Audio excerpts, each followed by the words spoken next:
Okay, चलो। अगर कभी लगे जिंदगी में कि इम्पोर्टेंस क्या होनी चाहिए आपकी इम्पोर्टेंस इतनी होनी चाहिए जितनी आईसीआई ने audit of items of financial statement को दी है। सीधा बहुत ज्यादा, मतलब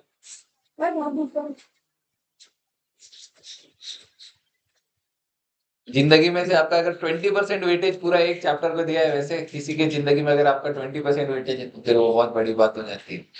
वैसे ही अगर अपन बोले, देखो very very very very very very important chapter, पहले भी इंपॉर्टेंट हुआ करता था पर आईसीआई ने बोल दिया है हमारा इस चीज पर वेट और बढ़ा है। क्यों? क्योंकि आगे देखोगे आर्टिकलशिप में सबसे ज्यादा काम आने वाली चीज क्या है, यही है जो आपके audit of items of financial statement है। हर एक इंडिविजुअल आइटम का आप कैसे चेक करोगे, यहाँ पर आपको बताया गया है। चलो फटाफट से देखना चालू करते हैं। Audit of items of financial statement exclusively from your summary notes. बहुत बढ़िया नोट्स है, बहुत जोरदार नोट्स है। आपको है ना, आपके पास एक ब्रह्मास्त्र है। बाकी अपने अगर अपन बोले कॉम्पिटिटिव एडवांटेज है, आपके पास एक ब्रह्मास्त्र है। बहुत ही बढ़िया बोलो, ये आप देखोगे आपको नोट्स दिए गए हैं तिजोरी से निकाल के। आज आप लाए होगे ये वाले नोट, है ना? तिजोरी से निकाल के नहीं लाए, अभी तक तिजोरी में ही है। अरे बाप, लेके आना, ऐसे नहीं करते। चल बस अभी, अभी किससे भी आवाज नहीं चाहिए मुझे। देखो अभी, अब अपन बात करते हैं। पहली बात तो आपको असर्शंस की डेफिनेशन लिखाई थी, याद है समरी नोट्स पर? असर्शन की डेफिनेशन क्या? The representations made by management embodied in the financial statement which are used by the auditor to identify the potential types of misstatements that may occur. Assertion क्या होता है बच्चों? Representation made by management explicit और otherwise which are embodied in the financial statements which are used by the auditor to identify potential types of misstatements that may occur. याद है अपन example लेते थे हमेशा। डेटर है, फॉर एग्जांपल डेटर्स 5 लाख लिखा हुआ है, डेटर्स 5 लाख लिखा हुआ है, किसी एक कंपनी की बैलेंस शीट है। कंपनी की बैलेंस शीट में एक आइटम है डेटर्स।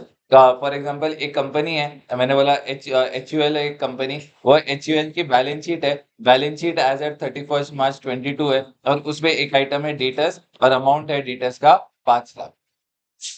अब अगर अपन बात करें डेटर्स 5 लाख है, तो ये एक छोटी सी चीज को देखकर अपन क्या क्या चीजें इंटरप्रेट कर सकते हैं, वो होते हैं आपके असर्शंस। क्या क्या इंटरप्रेट कर सकते हैं? जो डेटर्स है उनका अमाउंट कितना है, पहली बात तो 5 लाख है, मतलब डेटर्स का अमाउंट एग्जैक्ट 5 लाख है। जो भी provision for reserve for doubtful debt माना था वो ऑलरेडी हम मार चुके हैं। जो डेटर्स है वो belong to HUL limited. Debtors जो है एज एट 31 मार्च है। डेटर्स जो है, बेसिकली डेटर्स जो है ना, वो किसके नाम पे है? पैसा किसको देंगे वो डेटर्स? कंपनी को पैसा देंगे। इतनी सारी चीजें जस्ट एक line item of financial statement को देखकर अपन ने बता दिया। ये सब क्या होते हैं बच्चों? ये आपके असर्शंस रहते हैं। अगर अपन बोले असर्शंस पीएनएल में अलग होते हैं और बैलेंस शीट में भी अलग होते हैं। अगर अपन देखें तो देख एक बार, इसमें रहेगा वो मेरे नाम का कबर्ड है ना, उसमें फ्यूजन और समरी नोट्स दोनों होंगे, वो ले ले। ठीक है। अगर अपन बात करें assertions in profit and loss, अगर प्रॉफिट एंड लॉस के असर्शन की बात करें तो अलग अलग असर्शंस क्या होते हैं आपके पीएनएल में। पहला तो है अकरेंस, मतलब ट्रांजैक्शन एक्चुअल में हुआ है और एंटिटी ने किया है। ट्रांजैक्शन एक्चुअल में हुआ है और एंटिटी ने वो ट्रांजैक्शन किया है, इसे हम क्या बोलते हैं? अकरेंस।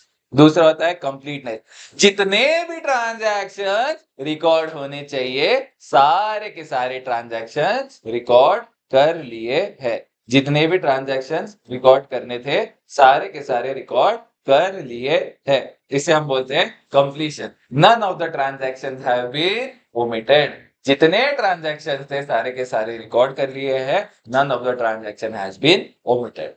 फिर कट ऑफ की बात आती है बच्चों, किसकी बात आती है? Cut off. कट ऑफ मतलब क्या? जो भी अमाउंट है वो करेक्ट अकाउंटिंग पीरियड में रिकॉर्ड किया गया है।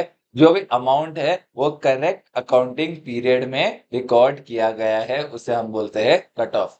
मेजरमेंट मतलब क्या, जिस अमाउंट पे ट्रांजैक्शन को रिकॉर्ड किया है वो सही है, जिस अमाउंट पे पीएनएल वाली ट्रांजैक्शन को रिकॉर्ड किया गया है वो सही है।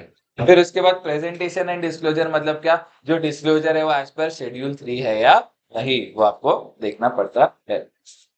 कुछ कुछ असर्शंस है बच्चों आपके बैलेंस शीट वाले असर्शन की बात करें वो क्या है, अगर एग्जिस्टेंस मतलब वो एसेट या लायबिलिटी एग्जिस्ट करता है as on the date of balance sheet. फिर उसके बाद कंप्लीटनेस मतलब जितने भी एसेट्स है जितने भी लायबिलिटीज रिकॉर्ड करने चाहिए थे सारे के सारे रिकॉर्ड कर लिए गए हैं, none of the transaction has been omitted.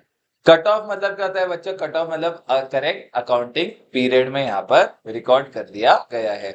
Valuation उधर क्या था, मेजरमेंट, पीएनएल में होता है measurement, but asset and liability का क्या होता है, वैल्यूएशन। जो भी बैलेंसेस है ना वो है ना अप्रोप्रिएट अकाउंट पे रिकॉर्ड किए गए जिसे हम बोलते हैं वैल्यूएशन। फिर उसके बाद राइट्स एंड ऑब्लिगेशंस मतलब जो एसेट है ना they belong to the entity, liabilities है ना they belong to the entity. अगर अपन बोले राइट्स एंड ऑब्लिगेशन का, अगर अपन बोले पीएनएल का कहां पे दिया गया था, they are related to occurrence, they are related to occurrence. फिर उसके बाद प्रेजेंटेशन एंड डिस्क्लोजर की बात करें अपन तो वापस से जो डिस्क्लोजर है किसके हिसाब से होने चाहिए, शेड्यूल 3 के हिसाब से होने चाहिए। अब अगर अपन बात करें बच्चों, अभी यहाँ पर क्या है बच्चों, अगर अपन देखें फर्स्ट आइटम आता है आपका शेयर कैपिटल, फर्स्ट आइटम आपका आता है शेयर कैपिटल। शेयर कैपिटल की अगर अपन बात करें ना तो पहली बात तो जनरल कुछ बातें की गई है वो तो ठीक है, बट यहाँ पर शेयर कैपिटल के जो क्वेश्चन आते हैं अपन वो देखते हैं। पहला आता है shares issued at a premium, shares issued at a premium. अच्छा शेयर्स ए, सर्वेश क्यों बात कर रहे हैं, shares issued at a premium मतलब क्या होता है। अभी पहली बात तो अगर एक शेयर के फेस वैल्यू 10 है, अगर आपने उसे 80 रुपीज में इशू किया है तो जो एक्स्ट्रा 70 रुपीज है वो क्या है आपका सिक्योरिटी प्रीमियम है। और सिक्योरिटी प्रीमियम को ओनली द फॉलोइंग पर्पसेस के लिए यूज किया जा सकते हैं।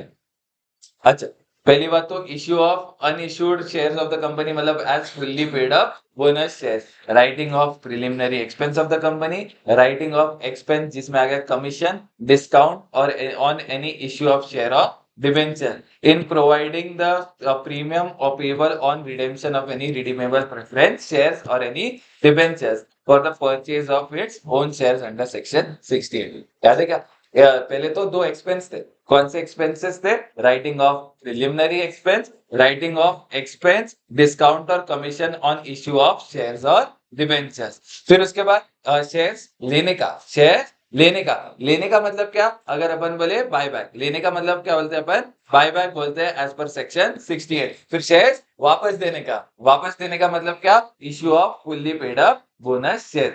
पहले हो गए दो expenses writing off preliminary expense, writing off commission discount और any expense on issue of shares and debentures. फिर उसके बाद एक चीज आने का, शेयर वापस पैसा आया मतलब क्या, बाय बैक, और शेयर्स वापस जाने का मतलब fully paid up bonus share. और आखिर में क्या था बच्चों, आखिर में था आपका premium on redemption of redeemable preference shares और डिबेंचर्स। आखिर में क्या था, premium on redemption of redeemable preference shares और डिबेंचर्स। सेक्शन 52 है ना शायद ये, हाँ तो ये कहां पर बोला गया है बच्चों, सेक्शन 52 में आपको बोला गया है।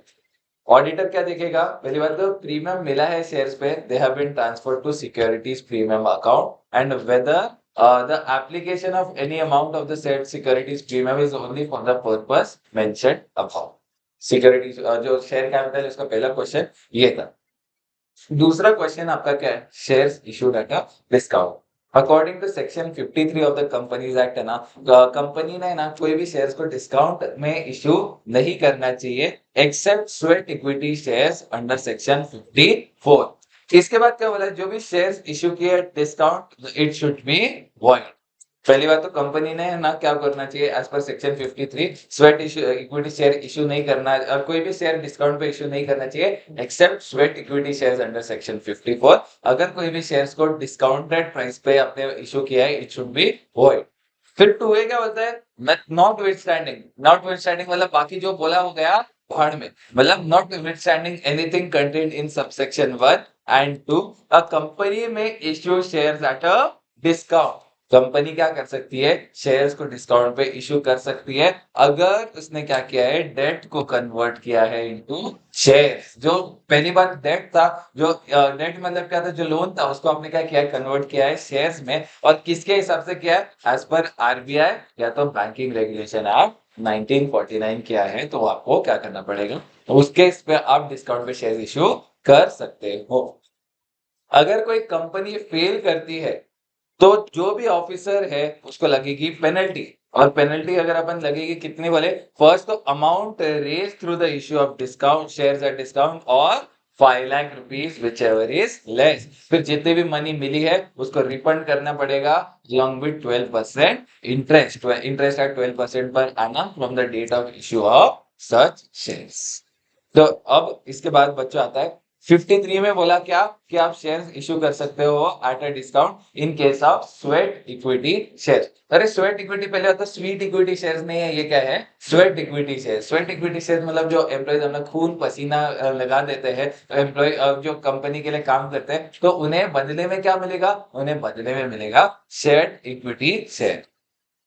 जो एम्प्लॉयज है उनको कंपनसेट करेंगे in the form of sweat equity shares. Sweat equity shares मतलब क्या होता है बच्चों, स्वेट इक्विटी शेयर इशू करते हैं अपन टू एम्प्लॉयज और डायरेक्टर्स, या तो एट डिस्काउंट और for consideration other than cash. जिसमें क्या आ गया, वो नो हाउ प्रोवाइड करते हैं, वो राइट देते हैं जो इंटेलेक्चुअल प्रॉपर्टी राइट वाले नेचर का हो गया, वो सब चीजें आ जाती है।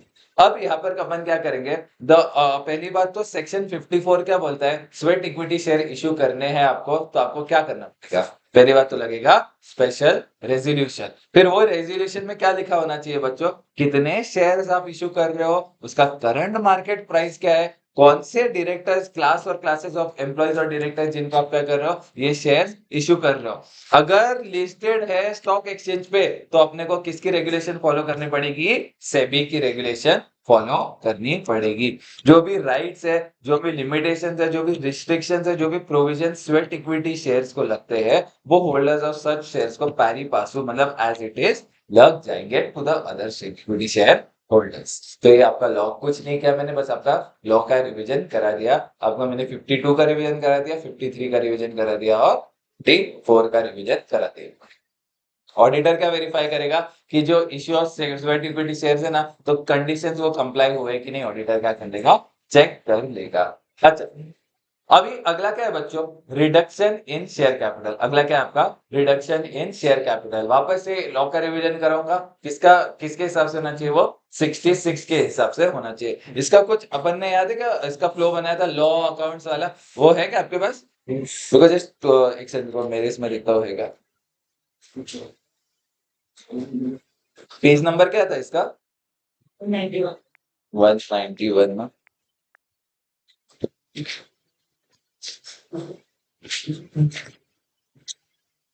इसमें नहीं है। मेरे को एक सेकंड कोई वो फ्लो भेज पाएगा तो एकदम बढ़िया तरीके से अपन याद कर पाएंगे। और तो फिर देखा और देख, चल एक बुक है बट लिखा नहीं है, चलो क्यों नहीं लिखा, पागल है क्या?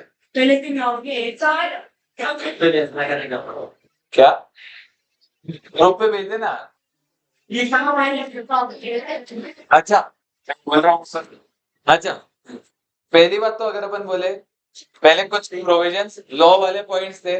लॉ वाले क्या पॉइंट्स है बच्चों, स्पेशल रेजोल्यूशन पास किया है, ऑथराइज्ड बाय औवा, अमेंडेड इन औवा। स्पेशल रेजोल्यूशन पास क्या होना चाहिए, ऑथराइज्ड बाय औवा और उसके बाद अमेंडेड इन औवा। और फिर कुछ भी डिफॉल्ट नहीं होना चाहिए इन पेमेंट ऑफ इंटरेस्ट और प्रिंसिपल ऑफ डिपॉजिट। ये क्वेश्चन क्या पढ़ रहे हैं अपन बच्चों, रिडक्शन इन शेयर कैपिटल। इन सब केस ये ऑडिटर को ये सब चीजें देखनी है। लॉ वाले पॉइंट्स क्या थे, स्पेशल रेजोल्यूशन पास होना चाहिए, ऑथराइज्ड बाय औवा, अमेंडेड इन मौवा और not defaulted in payment of interest और प्रिंसिपल ऑफ डिपॉजिट्स। फिर ठीक है, अकाउंट्स वाले पॉइंट्स ने कुछ अकाउंट्स वाले पॉइंट क्या थे, रिवैल्यूएशन जो है it is properly disclosed in financial statement. फिर the word and reduced is added in the balance sheet. पहली बात तो रिवैल्यूएशन जो है बच्चों it is properly disclosed in financial statement. यहाँ madam the word and reduced has been stated in the balance sheet. फिर जो रिडक्शन है ना, it can be reduction can be the can be reduce the unpaid capital, cancellation of lost capital और by paying off excess capital. Reduction कैसे कर सकते हैं? तीन तरीके हैं उसको करने के लिए। पहले अनपेड कैपिटल को रिड्यूस कर दो। फॉर एग्जांपल अनपेड कैपिटल जो है उसको अपन ने रिड्यूस कर दिया तो बैलेंस शीट बढ़िया हो गई। फिर कैंसिलेशन ऑफ लॉस्ट कैपिटल, मतलब फॉर एग्जांपल जो शेयर की वैल्यू थी 10 रुपए थी, आज उसकी वैल्यू 5 रुपए है, अब 4 रुपए है, तो ऊपर का 6 रुपए जो एक्स्ट्रा है ना उसको क्या कर देंगे अपन, उसको सीधा अपन एलिमिनेट कर देंगे, या तो पेइंग ऑफ एक्सेस कैपिटल भी हो सकता है। फिर vouch the journal entry as per schedule 3 part 1। Accounts वाले 4 पॉइंट क्या थे? Revaluation of asset properly disclose किया बैलेंस शीट में, the word and reduce has been added in the balance sheet. फिर उसके बाद अगर अपन बोले रिडक्शन कैसे कर सकते हैं? तीन तरीके। पहली बात तो reduction of unpaired capital, cancellation of lost capital और पेइंग ऑफ एक्सेस कैपिटल। और आखिर में अपन जर्नल एंट्रीज को वाउच करेंगे जो किसके हिसाब से है? शेड्यूल 3 पार्ट 1 के हिसाब से है। फिर उसके बाद ट्रिब्यूनल वाली बातें थी कुछ। ट्रिब्यूनल वाली बातें क्या थी? ट्रिब्यूनल के केस में अपन क्या करेंगे? एग्जामाइन करेंगे जो ट्रिब्यूनल का ऑर्डर है और वेरीफाई करेंगे कि रिडक्शन किया है कि नहीं। पहली बात तो एग्जामिन करेंगे ट्रिब्यूनल के ऑर्डर को और देखेंगे कि जो उसका पालन हुआ है कि नहीं। फिर उसके बाद मेंशन करेंगे कि जो ऑर्डर ऑफ ट्रिब्यूनल है ना उसको मिनट्स में मेंशन करेंगे और वेरीफाई करेंगे कि क्या उसको रजिस्ट्रार के साथ फाइल किया है या नहीं। तो ये अपन ने ना ऐसे करके 10 पॉइंट इसके याद कर लिए थे। कुछ लॉ वाले पॉइंट्स, कुछ अकाउंट्स वाले पॉइंट और कुछ ट्रिब्यूनल वाले पॉइंट्स हमने ऐसे याद कर लिए थे। ठीक है।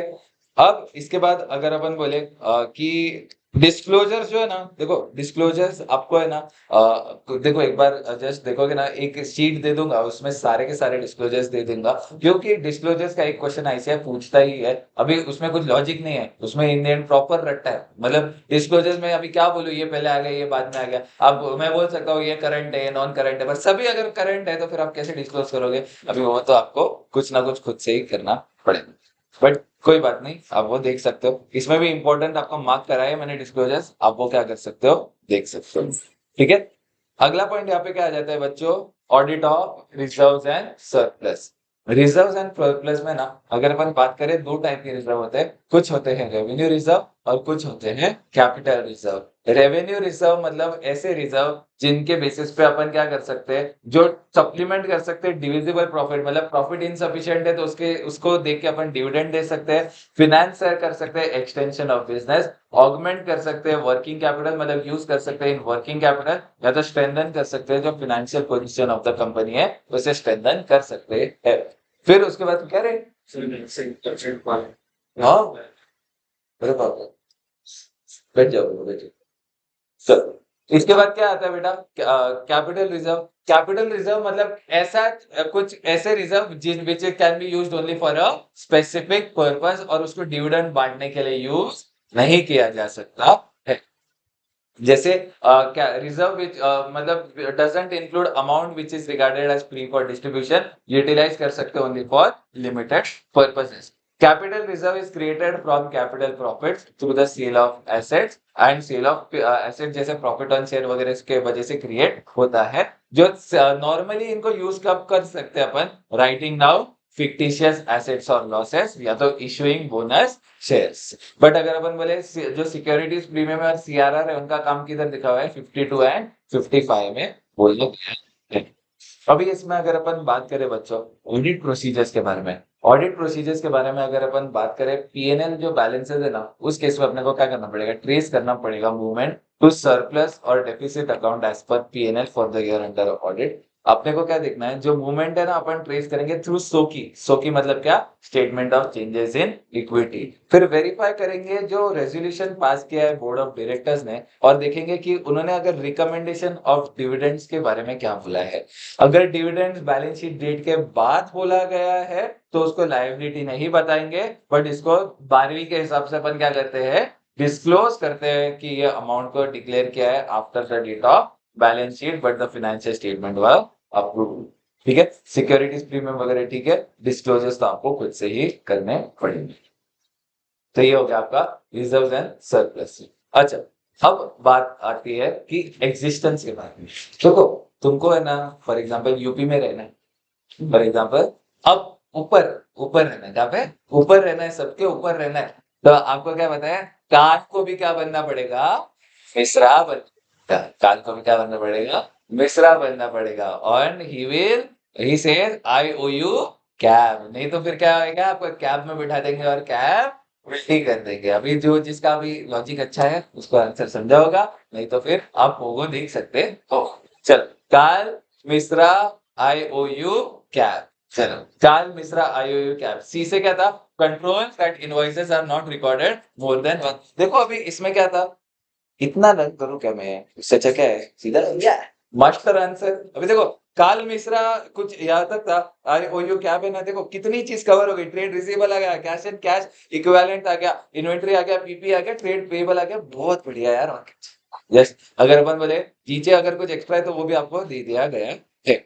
ठीक है, एक बार जस्ट फर्स्ट रीड में आप मेन नोट्स पढ़ोगे, उसमें कुछ आपको लगता है एक्स्ट्रा है जो यहाँ पर नहीं है, अपन ने पढ़ते टाइम तो डाला ही है, बट आप फर्स्ट रीड में वो फ्यूजन भी पढ़ोगे और यही पढ़ोगे। सेकंड रीड में इसको इतना कॉम्प्रिहेंसिव बना देना कि आपको फ्यूजन पढ़ने की जरूरत ना पड़े। आपके जो स्टिकी नोट्स है ना, वो पेज के ऊपर या नीचे आप स्टिक कर सकते हो। ठीक है, call Mishra I O U cab. C से क्या था, control that invoices are not recorded more than once. बच्चों अपन क्या पढ़ रहे हैं, एग्जिस्टेंस पढ़ रहे हैं। एक चीज का लॉजिक अपन ने देख लिया था, ये अपन बस लर्निंग करें। एक एक चीज का लॉजिक देखा था, तुमको एक एक पॉइंट पे बताया था कि ये क्यों होता है, ये क्यों होता है, हर प्रोसीजर का मतलब क्या होता है और वो क्यों यूज करते हैं, कब यूज करते हैं, कौन सा अल्टरनेटिव प्रोसीजर होता था, उतना तक बताया। बट अभी अपन क्या कर रहे हैं, जस्ट एग्जाम पर्सपेक्टिव से ऐसे क्या कर रहे हैं, लर्न करने का ट्राई कर रहे हैं। अभी अगर मैं बोलूं एग्जिस्टेंस चेक करना है तो फर्स्ट काल Mishra I O U cab, controls that invoices are not recorded more than once. फिर एजिंग को आपका अपन कंपेयर कर लेंगे टू द लेजर। आर से क्या, realisation is recorded, invoice wise और नॉट। एल से क्या है, large balances due for long time, बहुत टाइम से पैसा नहीं आया है तो we will ask for reason and justification. Mishra क्या है, एम से more than one cash balance है, more than one imprest balance है, उसको चेक करेंगे साइमल्टेनियसली। याद है इंप्रेस बैलेंस क्या होता था, आपको समझाया था। फिर उसके बाद इंडियन अपन साथ में चेक करेंगे, क्योंकि नहीं तो वो क्या करेंगे, एक कैश उठा के दूसरी जगह लेके आएंगे जो गलत हो जाएगा।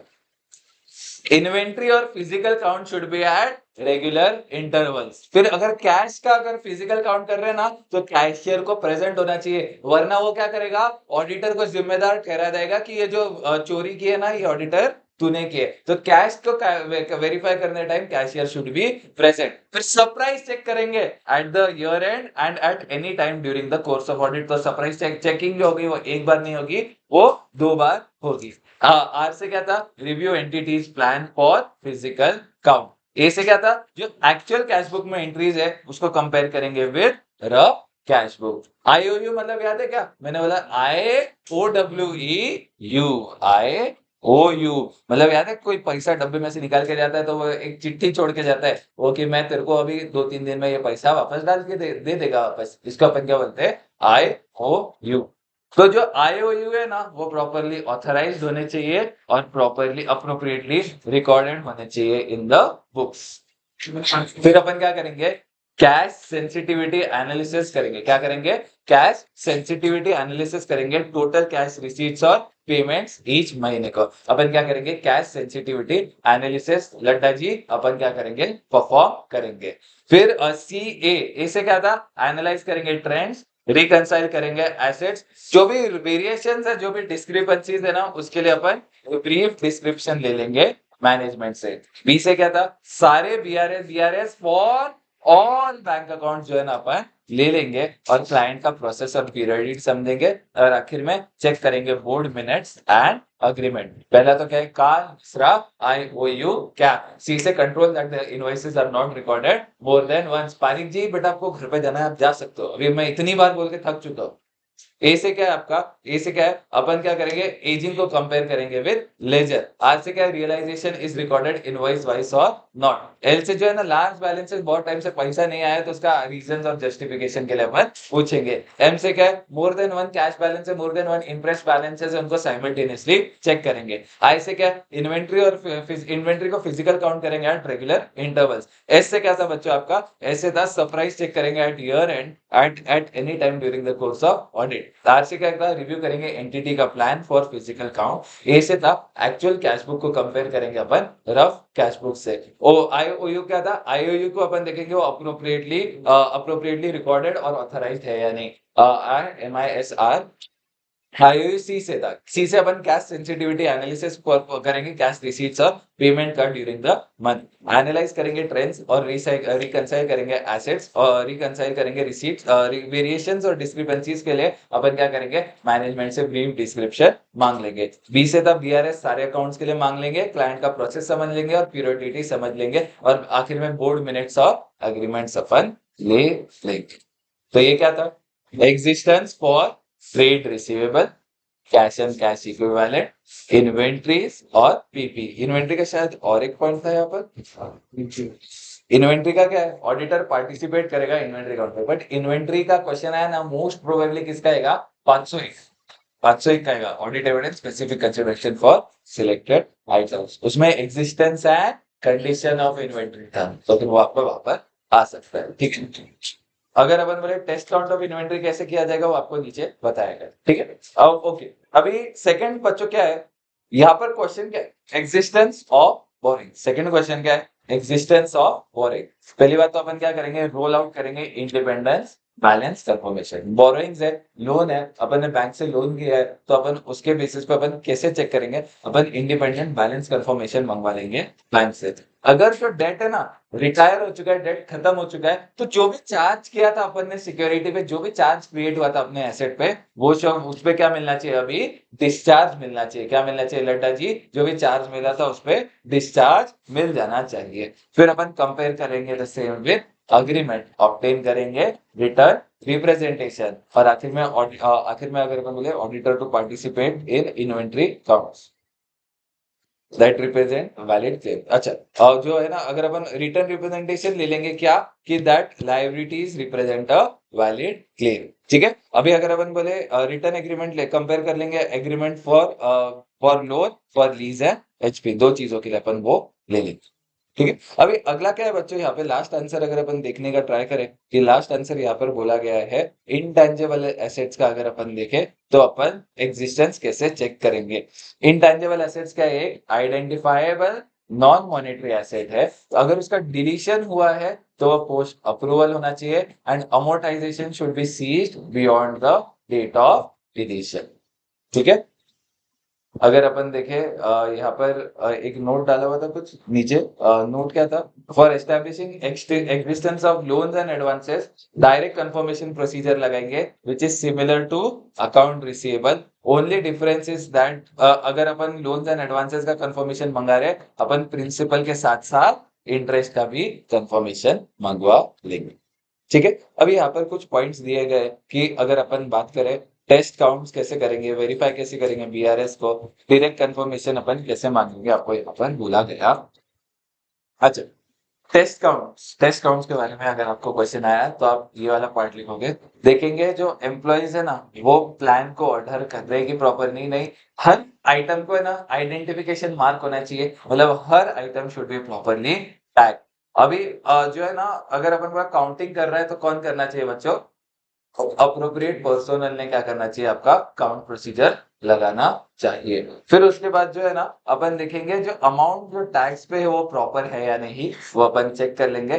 टैक्स को अपन देखेंगे कि और जो टैक्स और समरी शीट्स है ना, प्रॉपरली कंट्रोल और रिकंसाइल किए कि नहीं, अपन वो देख लेंगे। रिकंसाइल कर देंगे, reconciliation of the test controls with tax and summary sheets, उसे अपन क्या करेंगे, रिकंसाइल करेंगे।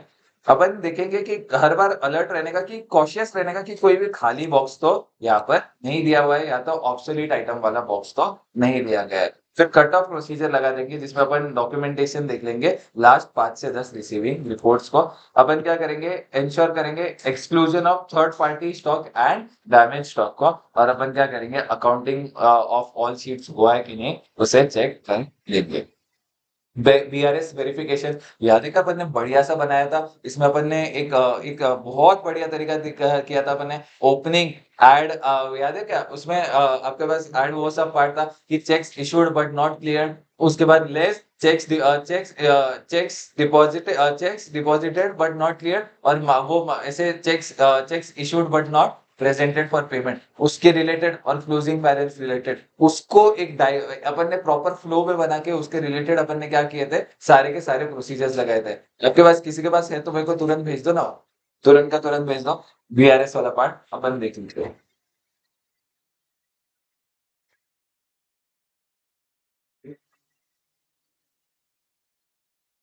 है तो तुरंत भेज दो, फटाफट देखेंगे अपन। तो देखो ना फोन। चल, अब यहाँ पर क्या बोला गया है, देखो बीआरएस चेक करना है तो अपन कैसे करेंगे, बढ़िया तरीका देखा था अपन ने। अपन क्या करेंगे, क्लोजिंग, अब देखो ये भाई ओपनिंग बैलेंस होता है बेटा स्टार्ट में, पहले वो कि उसको भी बोलते हैं ओपनिंग बैलेंस होता है, फिर add cheques deposited but not clear, less cheques issued but not presented for payment, add और लेस डेबिट क्रेडिट आइटम्स, उसके बेसिस पे अपने को क्या मिल जाता है, closing balance as per cash flow. तो ओपनिंग बैलेंसेस के लिए अपन क्या करेंगे, टैली करेंगे उसको, फिर बैंक कंफर्मेशन। नचिकेत क्या करेंगे, ओपनिंग बैलेंसेस के लिए टैली करेंगे उसको, फिर बैंक कंफर्मेशन। फिर checks deposited but not cleared के लिए क्या करेंगे, अपन बैंक स्लिप चेक करेंगे और बैंक की एक्नॉलेजमेंट चेक करेंगे। क्या करेंगे, बैंक की स्लिप चेक करेंगे और बैंक की एक्नॉलेजमेंट चेक करेंगे, और अपन क्या देख लेंगे, जो सब्सिक्वेंटली क्लियर चेक्स है उसे अपन देख लेंगे। हाँ सर, क्लोजिंग बैलेंस एज पर पास, चल ठीक। चल उसके बाद अपन जो है, जो cheques issued but not presented for payment है, cheques issued but not presented for payment है ना, उसके लिए क्या करें, ए आवाज मत करो यार प्लीज, रिक्वेस्ट करेंगे statement for the subsequent period, ताकि अपन देख पाए कि चेक बाद में क्लियर हुए है कि नहीं। जो स्टेल चेक्स है जो 3 महीने या उससे ज्यादा इशू करके हो चुके हैं, तो अपने को उसके डिटेल में देखना पड़ेगा। डेबिट और क्रेडिट रिकंसाइलिंग आइटम्स है ना, उसके लिए अपन क्या करेंगे, जो भी material reconciling items not accounted for है उसको अपन देखेंगे। अगर वो मटेरियल है तो अपन क्या करेंगे, मैनेजमेंट को बोलेंगे कि आप क्या करो, उसको बुक्स ऑफ अकाउंट्स में रिकॉर्ड करो। अगर नहीं तो अपन क्या करेंगे, अपनी रिपोर्ट को क्वालिफाई कर देंगे। ये तरीके से आप तो एकदम इजीली क्या कर सकते हो, ये आंसर को याद कर सकते हो। चलो इसके बाद एक पार्ट था आपका direct confirmation procedure. Direct confirmation procedure अगर आप देखोगे ना, इसको एक बार जस्ट घर पे कर लेना। मोस्ट प्रोबेबली अगर डायरेक्ट कंफर्मेशन की बात आती है ना, तो आपका जो 505 है ना, वो आंसर आता है रादर देन ये वाला आंसर, बट फिर भी रिस्क मत लेना, आप इसको एक बार जरूर घर पे पढ़ लेना। अच्छा, सीएसआर का अगर आपको जो डिस्क्लोजर यहाँ पे जगह थी तो यहाँ पर डाल दिया था कि सीएसआर का डिस्क्लोजर अगर अपन बोले क्या क्या आ जाता है, amount spend during the current year, amount of expenditure incurred, कितना शॉर्टफॉल है। तो ये देखो एग्जाम क्वेश्चन है, नया क्या कर रही है तू,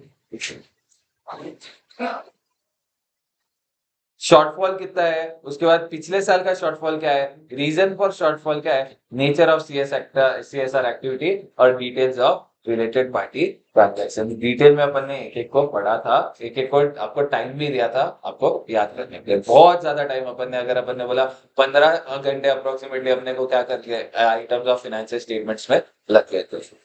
अच्छा, अब अगर अपन बात करें, कंप्लीटनेस चेक करना है, क्या चेक करना है अपने को, कंप्लीटनेस चेक करना है। अभी इसके भी है ना, अपन ने क्या किया, वापस से क्लब करके है ना, इसके अलग अलग आंसर्स बनाए। अगर अपने को चेक करना है completeness about trade receivable and trade payables, तो फर्स्ट अगर बोलूं इससे क्या था, C4 एयरबैग्स, C4 एयरबैग्स। सी से पहले था कट ऑफ प्रोसीजर्स, फिर जो डिस्काउंट है वो कंप्लीट कंपनी के पॉलिसी के हिसाब से होना चाहिए। क्रेडिट नोट्स जो है वो है ना, अपने को देखना है आफ्टर द ईयर एंड, ताकि आपको पता चल जाए कि कोई फेक सेल्स, कोई हाई सेल्स आपने किया है और बाद में सेल्स रिटर्न के बेसिस पे आपने इन्फ्लेट किया है प्रॉफिट। फिर क्रेडिट मेमोस देखना पड़ेगा टू चेक ऑथराइजेशन, कंपेयर करेंगे विद एजिंग रिपोर्ट, इनवॉइस को मैच करेंगे विद डिस्पैच लॉग्स। ए से था एजिंग रिपोर्ट को कंपेयर करेंगे, आई से था आपका इनवॉइस और डिस्पैच लॉग को अपन चेक करेंगे, आर से था रीजनेबिलिटी टेस्ट करेंगे with respect to sales, purchase और एम्प्लॉय बेनिफिट एक्सपेंसेस। जो बिल एंड होल्ड सेल्स है ना, वो एक्चुअली अगर हुआ है कि नहीं अपन उसको देख लेंगे।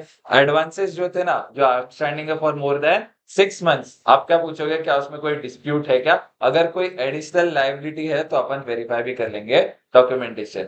जी से क्या है, अपन इनवॉइस को कंपेयर कर लेंगे विद गेट रजिस्टर, और एस से क्या था, सैंपल बेसिस पे सपोर्टिंग डॉक्यूमेंट चेक करेंगे कि करेक्ट अमाउंट्स और डेट्स को आपने रिकॉर्ड किया है। C4 एयरबैग, पहले सी से क्या था आपका, cut off procedure. Cut off procedure के कितने पार्ट थे बच्चों, तीन पार्ट थे। पहली बात तो इनवॉइसेस जो लास्ट फ्यू डेज पे आपने इश्यू किया ना, तो गुड्स को डिस्पैच किया है कि नहीं आप वो देख लोगे। फिर no goods dispatch after the year end have been included in trade receivable और payables. All goods dispatch before the year end have been included in trade receivable और पेबल। पहले सी था कट ऑफ प्रोसीजर, फिर दूसरा सी था कि discount किसके हिसाब से होना चाहिए, कंपनी की पॉलिसी के हिसाब से होना चाहिए। फिर तीसरा सी जो क्रेडिट नोट्स है वो कंपनी के पॉलिसी के हिसाब से होना चाहिए। फिर लास्ट सी क्या था, जो क्रेडिट मेमोज है ना उसको अपन चेक करेंगे फॉर टू सी ऑथराइजेशन। फिर उसके बाद ए से क्या था, एजिंग रिपोर्ट को अपन कंपेयर करेंगे विद द बिलिंग और एंट्री। आई से था आपका इनवॉइस और डिस्पैच लॉग को मैच करेंगे। जी से था आपका गेट रजिस्टर अपन क्या करेंगे, सॉरी AIR। आर से था आपका रीजनेबिलिटी टेस्ट कर लेंगे with respect to sales, purchase, employee benefit expenses. B से क्या था, जो बिल एंड होल्ड से जो एक्चुअली अकर की है कि नहीं की है वो अपन चेक कर लेंगे। ए से था एडवांसेस जो 6 महीने से ज्यादा हो चुके हैं तो उसमें एडिशनल लायबिलिटी है क्या कुछ वो देख लेंगे और डॉक्यूमेंटेशन देखेंगे कि पूछ लेंगे कि कोई डिस्प्यूट है क्या। जी से क्या था आपका गेट रजिस्टर को कंपेयर करेंगे इनवॉइस के साथ। और एस से क्या था सपोर्टिंग डॉक्यूमेंट्स को देखेंगे और उस देखेंगे क्या वो करेक्ट अमाउंट्स और डेट्स पे रिकॉर्डेड है या नहीं। ठीक है।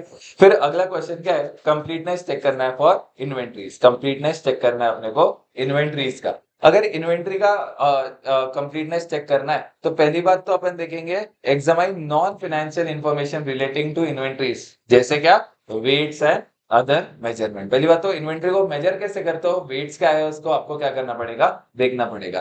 फिर अपन क्या करेंगे, परफॉर्म करेंगे purchase and sales cut off test, जिसमें क्या आ गया अपन शिपिंग डॉक्यूमेंट्स को ट्रेस करेंगे। क्या करेंगे अपन, शिपिंग डॉक्यूमेंट्स को ट्रेस करेंगे। फिर उसके बाद जो टैग्ड इन्वेंट्री है ना अपन उस पर परफॉर्म करेंगे test for omitted transactions and test for invalid transaction. जो टैग्ड इन्वेंट्री है तो किसी पे गलत टैग लग गया है वो भी चेक करेंगे, किसी में टैग लगना है रह गया है अपन वो भी चेक कर लेंगे। वेरीफाई करेंगे clerical and arithmetical accuracy of inventory listing. उसके बाद अपन कुछ चीजें रिकंसाइल करेंगे। रिकंसाइल करेंगे फिजिकल इन्वेंट्री और एसेट विद रिकॉर्ड्स। रिकंसाइल करेंगे physical counts with general ledger control totals. अभी आपको पता है जनरल लेजर कंट्रोल टोटल क्या होता है, कॉस्टिंग में पढ़ लिया आप लोगों ने।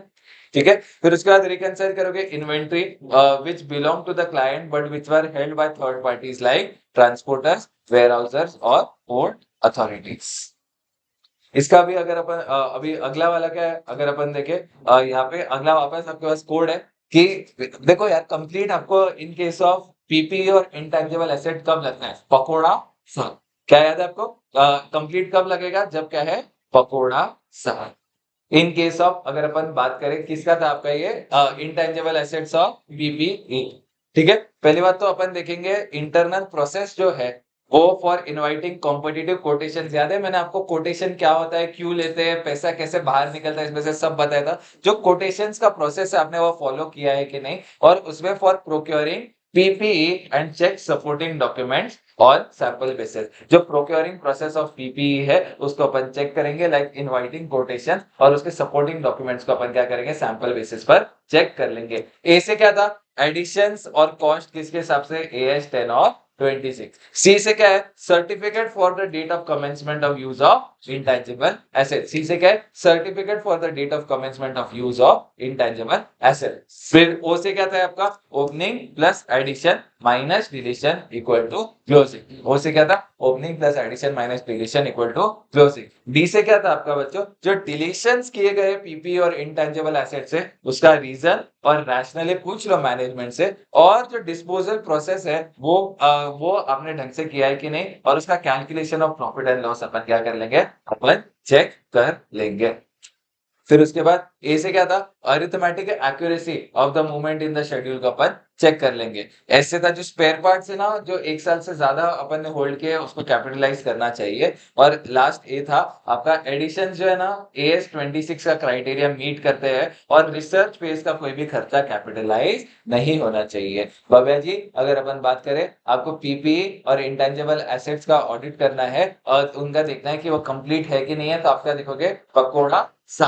पी से क्या था, जो प्रोक्योरमेंट प्रोसेस है जिसे उसमें इनवाइटिंग कोटेशंस वो फॉलो किया गया है कि नहीं, उसके सपोर्टिंग डॉक्यूमेंट्स को अपन सैंपल बेसिस पे चेक कर लेंगे। ए से अपन क्या करेंगे, एडिशंस किसके हिसाब से होना चाहिए, AS 10 और AS 26 के हिसाब से होना चाहिए। सी से क्या था, जो certificate of commencement of date जो था ना of use of intangible asset वो ले लेंगे। और ओ से क्या था आपका opening plus addition minus deletion equal to closing. फिर डी से क्या था आपका बच्चों डिलीशन जो भी किया गया है पीपी और इंटेंजिबल एसेट में उसका रीजन और रैशनली समझ लेंगे और उसके बाद जो डिस्पोजल है ना उसके लिए अपन वेरीफाई करेंगे जो प्रोसेस कंपनी ने फॉलो किया है और calculation of profit and loss अपन चेक कर लेंगे। सर्वे जी डी फिर उसके बाद ए से क्या था अरिथमेटिकल एक्यूरेसी को अपन चेक कर लेंगे। फिर एस से था जो स्पेयर पार्ट्स है या इक्विपमेंट एक साल से ज्यादा हेल्ड किया तो उसको कैपिटलाइज करना पड़ेगा। और आखिर में ए है मेडिसिन जो है ना वो क्राइटेरिया मीट करते हैं ऑफ एज 26 और रिसर्च फीस का खर्चा है ना वो कैपिटलाइज नहीं किया गया। अच्छा उसके बाद है ना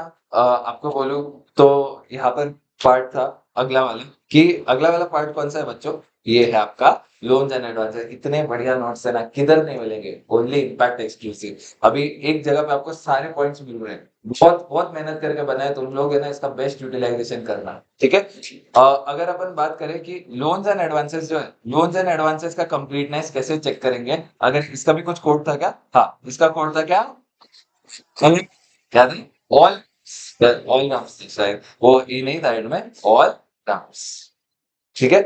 अगर अपन बोले एक्नॉलेजमेंट ले लेंगे by party and inspect security. पहले कुछ कोड था किसी के लिए कंप्लीट कब फील होता है किसी को अल्लाह लगता है किसी को आराम लगता है बट वो एक्चुअली में एक एक्स्ट्रा आने वाला ठीक है। लोन जो है ना अगर अपन बोले वो acknowledgement it should be acknowledge by party and inspect security. जो लिस्ट है सारे एडवांसेस के बोरिंग्स को अपन कंपेयर करेंगे उसको फिर लेजर्स। जो लोन अग्रीमेंट से अव्वा है मव्वा है वो देखेंगे क्या वो ऑथराइज करते हैं डायरेक्टर्स पार्टनर्स और trustees in case of company form of trust को। तो ए से क्या था जो लोन है it should be acknowledged by party and inspect security. L से क्या जो है जो लिस्ट ऑफ एडवांसेस है और लिस्ट ऑफ बोरोइंग्स है उसको कंपेयर करेंगे विद लेजर। एल से क्या है लोन एग्रीमेंट है अव्वा मव्वा है वो है ना अप्रूवल देते हैं किसको डायरेक्टर्स को पार्टनर्स को ट्रस्टीज को इन case of company partnership form and trust. फिर उसके बाद आर से क्या था रीजनेबिलिटी टेस्ट कर लेंगे विद रिस्पेक्ट टू जीएसटी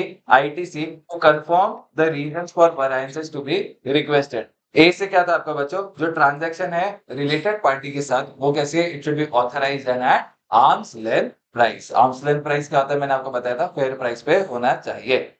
फिर ए के बाद आता है एम मिनट्स देख लेंगे of the meeting of board of directors. फिर उसके बाद जो भी स्टैट्यूटरी रिटर्न्स है ना उसे हम देखेंगे और देखेंगे क्या वो टैली करते हैं with the books of accounts. क्या क्वेश्चन इसका नाम था ऑल रंस। ए से क्या था आपका acknowledged by the loans have been acknowledged by the party and inspect security. L से क्या था बच्चों लिस्ट ऑफ एडवांसेस और बोरिंग्स को अपन कंपेयर करेंगे विद लेजर्स। फिर लोन एग्रीमेंट अव्वा मव्वा जो भी है ना वो इन केस वो है ना अप्रूवल दिया गया है उनका इसके in case of directors partners और ट्रस्टीज उनको अप्रूवल दिया गया in case of companies firm and trust. फिर इसके बाद आर से क्या था रीजनेबिलिटी टेस्ट करेंगे with respect to GST input tax credit और वैरिएंस का रीजन अपन पूछेंगे। ए से क्या था बच्चों आर्म्स लेंथ प्राइस और ऑथराइज्ड होने चाहिए आपके रिलेटेड पार्टी ट्रांजैक्शन। एम से क्या था minutes of the meeting of board of director को अपन चेक कर लेंगे। एस से क्या था जो भी स्टैट्यूटरी रिटर्न्स है अपन वो ले लेंगे और उसको टैली करेंगे विद बुक्स ऑफ अकाउंट। उसके बाद लास्ट किसका है आपका बोरिंग्स का। बोरिंग्स का अगर अपन बात करें बच्चों 4 पॉइंट क्या है ओपनिंग वाला पॉइंट एक आपको देखना है opening plus addition minus deletion equal to closing उसको चेक करोगे। और क्लोजिंग बैलेंस के लिए अपन क्या करेंगे closing balance is been acknowledged by the party और सिक्योरिटी को अपन देख लेंगे वही वाला नहीं सॉरी उस केस में क्या था आपका बच्चों ये जो बोरिंग्स है ना उसमें के केस में अपन उसको कंपेयर कर लेंगे विद लेजर्स को। एडवांसेस को अपन किससे कंपेयर कर देंगे बोरिंग्स को किससे कंपेयर कर लेंगे अपन लेजर से कंपेयर कर लेंगे। Transactions after the year and ले लेंगे और डायरेक्ट कंफर्मेशन ले लेंगे। डायरेक्ट कंफर्मेशन में अपन सारी इंफॉर्मेशन पूछेंगे रिमाइंडर देंगे फॉर नॉन रिप्लाईज कंपेयर करेंगे with books of accounts and differences के लिए अपन रिकंसिलिएशन मांगेंगे। डायरेक्ट कंफर्मेशन में क्या करेंगे आस्क करेंगे सारी इंफॉर्मेशन के लिए रिमाइंडर देंगे फॉर नॉन रिप्लाईज कंपेयर करेंगे उसको विद बुक्स ऑफ अकाउंट्स और डिफरेंसेस के लिए अपन क्या मांगेंगे रिकंसिलिएशन मांगेंगे। अच्छा कैश की वैल्यूएशन कैसे करोगे बच्चों कैश की कंप्लीटनेस आप कैसे चेक करोगे अगर अपन मेरे कैश के लिए एग्जिस्टेंस और कंप्लीटनेस का प्रोसेस सेम है तो उसमें वो काल मिश्रा वाला आपको लग जाएगा। अच्छा आखिरी पॉइंट आता है वैल्यूएशन जो हर चीज के लिए अलग होता है बेसिकली अगर आप देखोगे बट फिर भी मैंने क्लब करके ना आपको जितना हो सके मैक्सिमम क्लबिंग अपन ने यहाँ पर की है कि कैसे अपन बेस्ट तरीके से इसको याद कर पाए। देखो अभी 3 आंसर एक झटके में आपका है ना, आप याद कर सकते हो। कैसे वैल्यू करोगे आप ट्रेड रिसीवेबल को, ट्रेड पेबल को और लोन्स एंड एडवांसेस को, ठीक है। अगर अपन बात करें valuation of trade receivable, trade payable, loans and advances, अपन क्या करेंगे, प्रोसेस फॉर आरडीडी देख लेंगे। आरडीडी क्या होता है, रिजर्व फॉर डाउटफुल डेट। जो ओल्ड क्रेडिटर्स थे उनको आइडेंटिफाई करेंगे, कंपेयर उसको कर देंगे पिछले साल के साथ और देखेंगे जो मेथड यूज किया गया है वो अप्रोप्रिएट है क्या। जब तक आपका 100% अटेंशन नहीं होगा ना, तो फिर इधर बैठ के आपका फायदा नहीं है। 100% अटेंशन होगा तब जाके आप मैक्सिमम यूटिलाइजेशन कर पाओगे, और तब जाके आप अगर देखोगे ना, अभी जब पढ़ने जाओगे तब टाइम बचेगा। तुम लोग बोलते हो ना सर टारगेट अचीव नहीं हुआ, क्यों नहीं होता है, बिकॉज अटेंशन नहीं रहता है तुम्हारा। पढ़ते टाइम किधर दिमाग किधर और है, और तुम लोग पढ़ कुछ और रहे हो ना, नहीं होगा, कुछ फायदा नहीं है। जब आप पढ़ रहे हो ना, भले ही आप अगर 1 घंटा कम भी पढ़ रहे हो चलेगा, बट 100% अटेंशन के साथ पढ़ना है। और अभी तुम्हारा टाइम आ चुका है यार, अभी डोंट भी मतलब ऐसे मतलब बोलते हैं ना, जान दो एटीट्यूड अभी नहीं चले। अभी खुद से आपको मेहनत करनी पड़ेगी, प्लीज इधर ध्यान दो सब लोग। चलो अपन क्या करेंगे, क्वेश्चन क्या है बच्चों, वैल्यूएशन जो है किसका, ट्रेड रिसीवेबल का, ट्रेड पेबल्स का और लोन्स एंड एडवांसेस का अपन यहाँ पर देख रहे हैं। जो भी प्रोसेस है आपके रिजर्व फॉर डाउटफुल डेट का, और उसको अपन क्या करेंगे, जो जूने क्रेडिटर्स है उसको कंपेयर करेंगे पिछले साल से, और देखेंगे जो मेथड यूज किया गया है वो अप्रोप्रिएट है या नहीं। फिर अपन क्या कर लेंगे, एजिंग ले लेंगे। क्या कर लेंगे, एजिंग ले लेंगे। और याद है कितने days, up to 30 days, 30 to 60, 60 to 180, 180 to 365 और मोर देन 365। इसके बाद अपन क्या करेंगे, लिस्ट ले लेंगे डेटर्स अंडर लिटिगेशन कौन से है, और उनका कंपेयर कर लेंगे with previous year. Bad debts के केस में क्या ऑडिट प्रोसीजर लगाएंगे, पहले देखेंगे identify those debtors which appear to be doubtful. मतलब कोई बंदा है जैसे 3 साल हो गए पैसा नहीं आया, अपन मैनेजमेंट से पूछेंगे अरे भाई क्यों, मुझे रीजन बता कि आखिर मैं क्यों इसे बैड डेट ना मानू। फिर उसके बाद प्रोविजंस जो है ना, अपन देखेंगे कि क्या सही रेट पे आपने किया है on the basis of recoverability. इसका भी मैंने आपको एकदम डिटेल में समझाया था कि ये परसेंटेज तक कैसे कैलकुलेट करते हैं, मैंने आपको वो भी क्लास में बताया था। फिर अपन क्या करेंगे, शेड्यूल बना देंगे of movement of bad debts, मतलब opening plus return of minus reverse equal to closing, ठीक है। बैड डेट्स के केस में अपन आइडेंटिफाई करेंगे डेटर्स जो अपने को डाउटफुल लगता है, और मैनेजमेंट से पूछेंगे आखिर क्यों ये डेटर्स को अपन को बैड डेट ट्रीट नहीं करना चाहिए। प्रोविजंस अपने को बनाने पड़ेंगे based on the appropriate rate of recoverability. फिर एक शेड्यूल बनाएंगे of movement of bad dates. फिर बैड डेट्स जो है ना, उसको राइट बैक करेंगे ऑफ द बैड डेट्स, और right back of trade payables वो क्या होना चाहिए, it should be approved by the appropriate authority, example board of directors और सीईओ। फिर अगर वैल्यूएशन की बात है ना, एक पॉइंट हर जगह चल जाता है कि रीस्टेटमेंट होनी चाहिए in foreign currency as per AS 11। अगर कोई एमएसएमई सप्लायर है, याद है क्या एमएसएमई सप्लायर, उसका प्रिंसिपल और इंटरेस्ट अमाउंट को अपने को ड्यू एंड चेक करना है, और मैनेजमेंट का प्रोसेस देखना है ताकि अपन उस पर रिलाई कर पाए। याद है एमएसएमई का इंटरेस्ट कौन से का एंटिटीज के केस में होता था, micro and small. Medium entities के केस में वो इंटरेस्ट का अपने को सेपरेट डिस्क्लोजर भी नहीं था, ठीक है।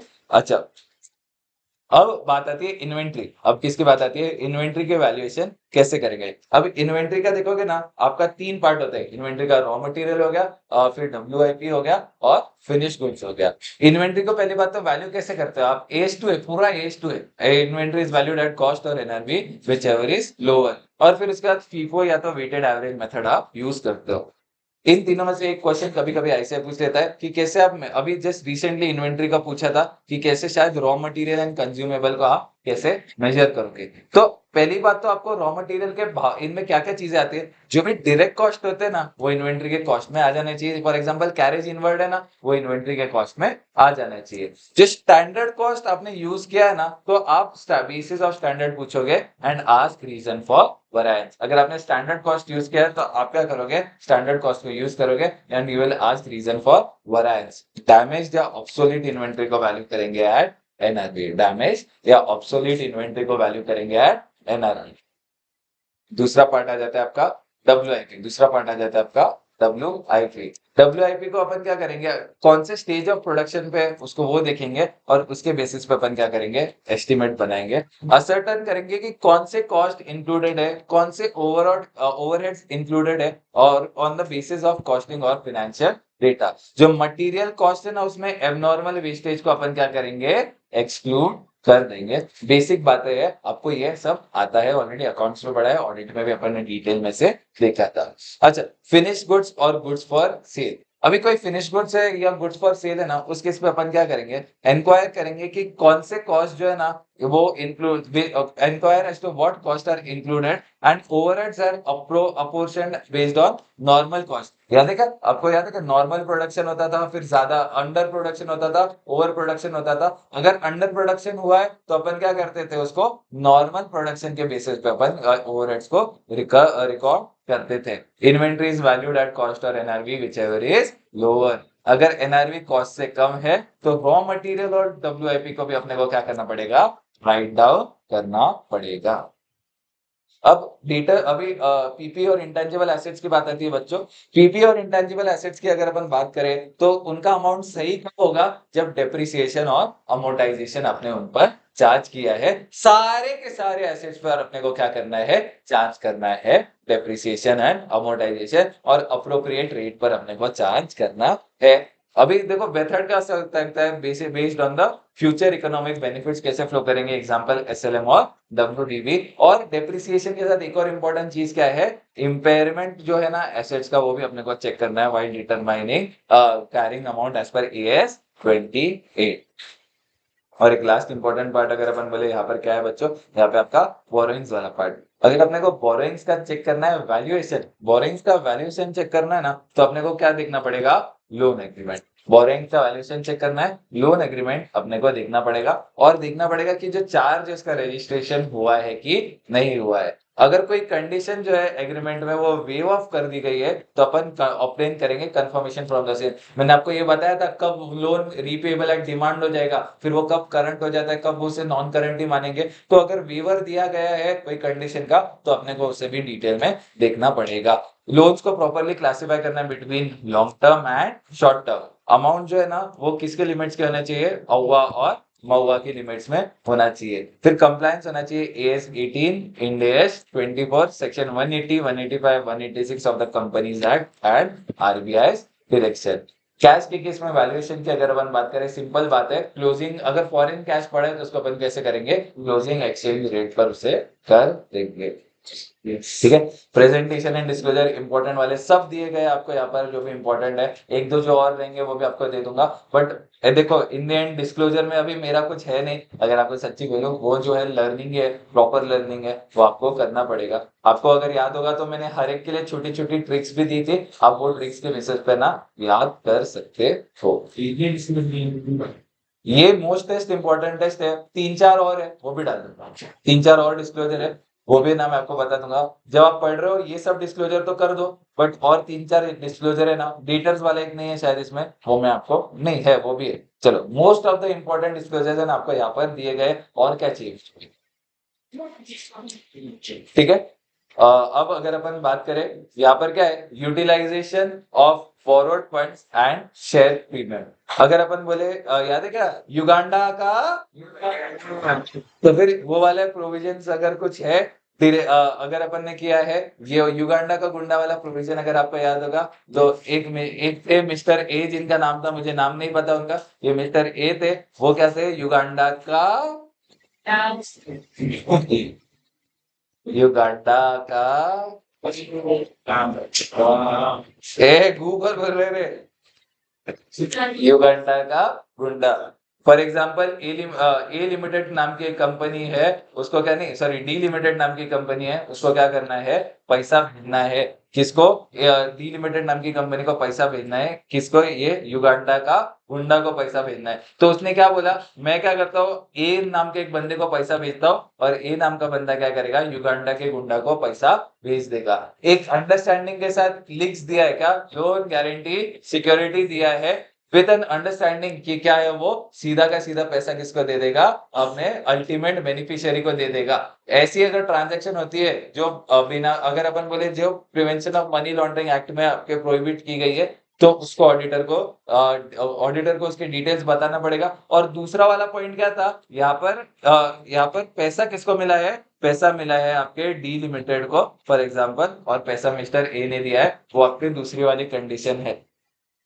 अगर ऐसा कुछ हुआ है बच्चों तो आपको क्या मेंशन करना पड़ेगा, date and amount of fund advance to such intermediaries, complete details देनी पड़ेगी हर इंटरमीडियरी का, फिर डेट एंड अमाउंट की इसने आगे पैसा कब भेजा अपने युगांडा के गुंडा को या तो किसी और इंटरमीडियरी को पैसा कब भेजा आपको बताना पड़ेगा, date and amount of guarantee जो प्रोवाइड किया आपने अल्टीमेट बेनिफिशियरीज को, provision of FEMA, provision of companies act के हिसाब से ट्रांजैक्शन हुई है, और प्रोहिबिशन जो है ना पीएमएलए, पीएमएलए मतलब prevention of money laundering act 2002, उसका उल्लंघन नहीं हुआ है, आपको देना पड़ेगा। ठीक है, एक यहाँ पर पार्ट आ जाता है प्रोविजन और कंटिजेंट लायबिलिटी। प्रोविजन और कंटिजेंट लायबिलिटी, जो प्रोविजन है ना वो एक लायबिलिटी है which is measured only with a substantial degree of estimation. For example आप ऑडिट करने जा रहे हो, आपने मार्च का ऑडिट है, अप्रैल में ऑडिट रिपोर्ट देने वाले हो, अप्रैल का इलेक्ट्रिसिटी बिल, मार्च का इलेक्ट्रिसिटी बिल तो आएगा अप्रैल में,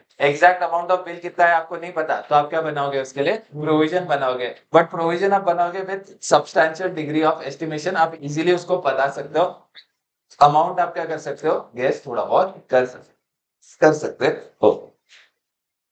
अब प्रोविजन क्या होती है बच्चों, present obligation as a result of past event, present obligation as a result of past event, और प्रोबेबल क्या है बच्चों, आउटफ्लो ऑफ रिसोर्सेज होने वाला है, प्रोबेबल क्या है, आउटफ्लो ऑफ रिसोर्सेज होने वाला है। अभी रिलायबल एस्टिमेट आप कर सकते हो of the amount of obligation, अगर कंडीशंस मीट नहीं करते हैं तो प्रोविजन रिकॉग्नाइज करने की जरूरत नहीं है। बट एक दूसरा टाइप होता है कंटिजेंट लायबिलिटी, ये क्या है बच्चों, पॉसिबल ऑब्लिगेशन, क्या है ये बच्चों, possible obligation resulting from past events, और इसका एग्जिस्टेंस कंफर्म होगा ऑन अकरेंस और non occurrence of future of uncertain events. या तो वो क्या है पॉसिबल ऑब्लिगेशन है या तो प्रेजेंट ऑब्लिगेशन, अभी तो आपने बोला प्रेजेंट ऑब्लिगेशन होता है, वो तो क्या होता है प्रोविजन होता है, नहीं, बट प्रेजेंट ऑब्लिगेशन जिसका अमाउंट आप पता कर सकते हो वो हो गया प्रोविजन, पर प्रेजेंट ऑब्लिगेशन जिसका अमाउंट आपको पता नहीं है वो क्या बनाओगे आप, कंटिजेंट लायबिलिटी बनाओगे। या तो उसका अमाउंट आउटफ्लो आपको पता ही नहीं होने लगा, नहीं होगा उसका आउटफ्लो आपको ऐसा लगता है, या तो अमाउंट का मेजर नहीं कर सकते विद सफिशिएंट रिलायबिलिटी, तो उसको अपन क्या बना देंगे, कंटिजेंट लायबिलिटी बना देंगे। ठीक है, फिर उसके बाद existence, completeness and valuation of contingent liability and provisions, अगर अपन बोले क्या होता है, अपन क्या करेंगे एक लिस्ट ले लेंगे प्रोविजंस की और कंपेयर करेंगे उसको पिछले साल से, इंस्पेक्ट करेंगे अपन द अंडरलाइंग एग्रीमेंट जिसमें क्या आ गया वारंटी कमिटमेंट्स वगैरह अपन चेक कर लेंगे, ऑब्टेन करेंगे एक underlying working and the basis of each provision made. आखिर में अपन क्या देखेंगे, जहां पर भी ऑडिटर के एक्सपर्ट के काम की जरूरत है अपन देखेंगे calculation and underlying working of the provision amount, auditor क्या करेगा वेरीफाई करेगा underlying assumptions used by expert. अच्छा, using the work of expert अपन ने ऐसे 500 में देख लिया था, तो ये इतना ज्यादा इंपॉर्टेंट नहीं होता है। एक जस्ट छोटा 5 मिनट का ब्रेक लेंगे और उसके बाद आइटम्स ऑफ पीएनएल को देखेंगे। अगला पार्ट बच्चों, अगला पार्ट आपका क्या है यहाँ पर, audit of items of profit and loss. PNL में सबसे बड़ा पार्ट आता है बच्चों आपका सेल्स। मुझे बोलो सेल्स हुई है कि नहीं आपको कैसे पता चलेगा, सेल्स अकर हुई है कि नहीं कैसे पता चलेगा आपको, इनवॉइस देख के, रिसीट देख के, ओके। अगर आपको याद है बहुत लोग क्या करते थे, सेल्स टारगेट अचीव करने के लिए ईयर एंड पे फेक सेल्स बुक कर देते थे, और आफ्टर द ईयर एंड वो क्या करते थे क्रेडिट नोट या तो सेल्स रिटर्न को इश्यू करते थे। तो ये सब चीजें अपने को देखना पड़ेगा, कोई फिक्टिशियस कस्टमर है क्या, कोई अनअर्न्ड रेवेन्यू को रेवेन्यू अर्न अपन ने बुक कर दिया क्या, ये सब चीजें आपको यहाँ पर देखनी पड़ेगी। अगर अपन बोले कोई एक इनवॉइस अकरेंस चेक करना है अपने को ऑफ सेल्स, देखो पीएनएल के केस में एक क्वेश्चन जरूर आता है, बहुत छोटा है बहुत इजी है, और एक क्वेश्चन जरूर आएगा, तो इसको है ना संभाल के करना। अकरेंस ऑफ सेल्स की अगर अपन बात करें बच्चों, तो एक sales invoice should not be recorded twice, और cancelled invoice should not be recorded. फिर अपन क्या करेंगे, कुछ सेल्स इनवॉइस को चेक करेंगे और कंपेयर करेंगे उसको उसकी जर्नल एंट्री मतलब सेल्स जर्नल से कंपेयर करेंगे। फिर अपन क्या करेंगे, कंफर्मेशन ले लेंगे from customers about the genuineness of the transaction.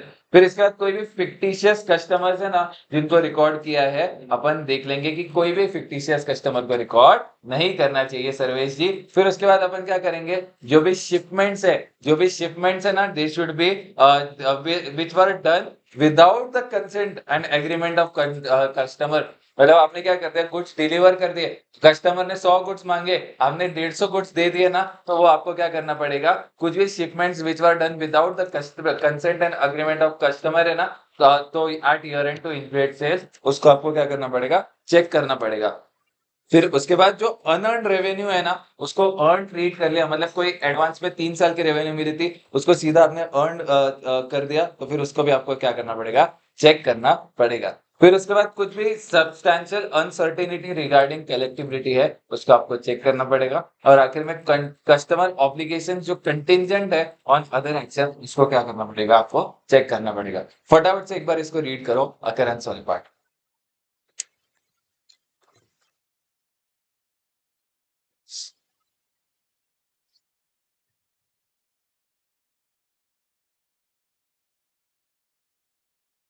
फटाफट से रीड करो।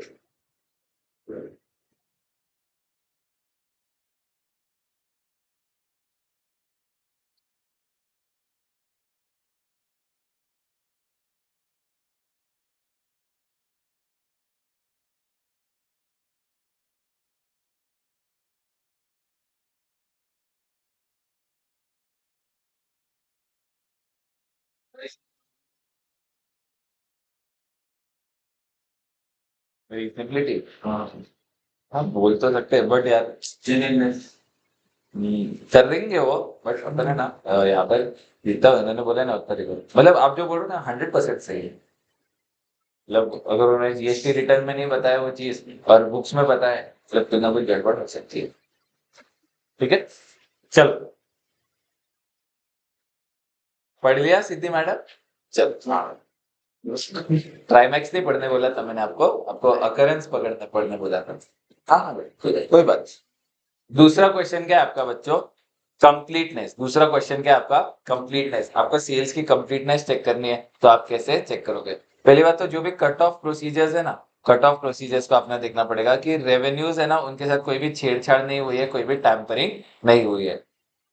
कट ऑफ एरर्स कब कब हो सकते हैं, याद है क्या, दिवेश कहाँ पे गया है ना, अच्छा दिवेश यहाँ पे। कट ऑफ एरर्स बेसिकली कब हो सकते हैं, याद है दो बेसिस होते थे, एक सीआईएफ बेसिस होता था और एक एफओबी बेसिस, एफओ आर या एफओबी बेसिस ऑफ अकाउंटिंग होता था।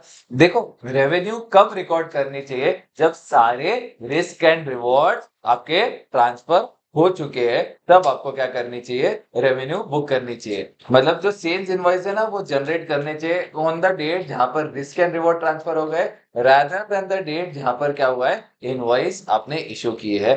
For better sales cut off test अपने को क्या करना है, अंडरस्टैंड करना है और कंसिडर करना है specific cut off error risk for each engagement.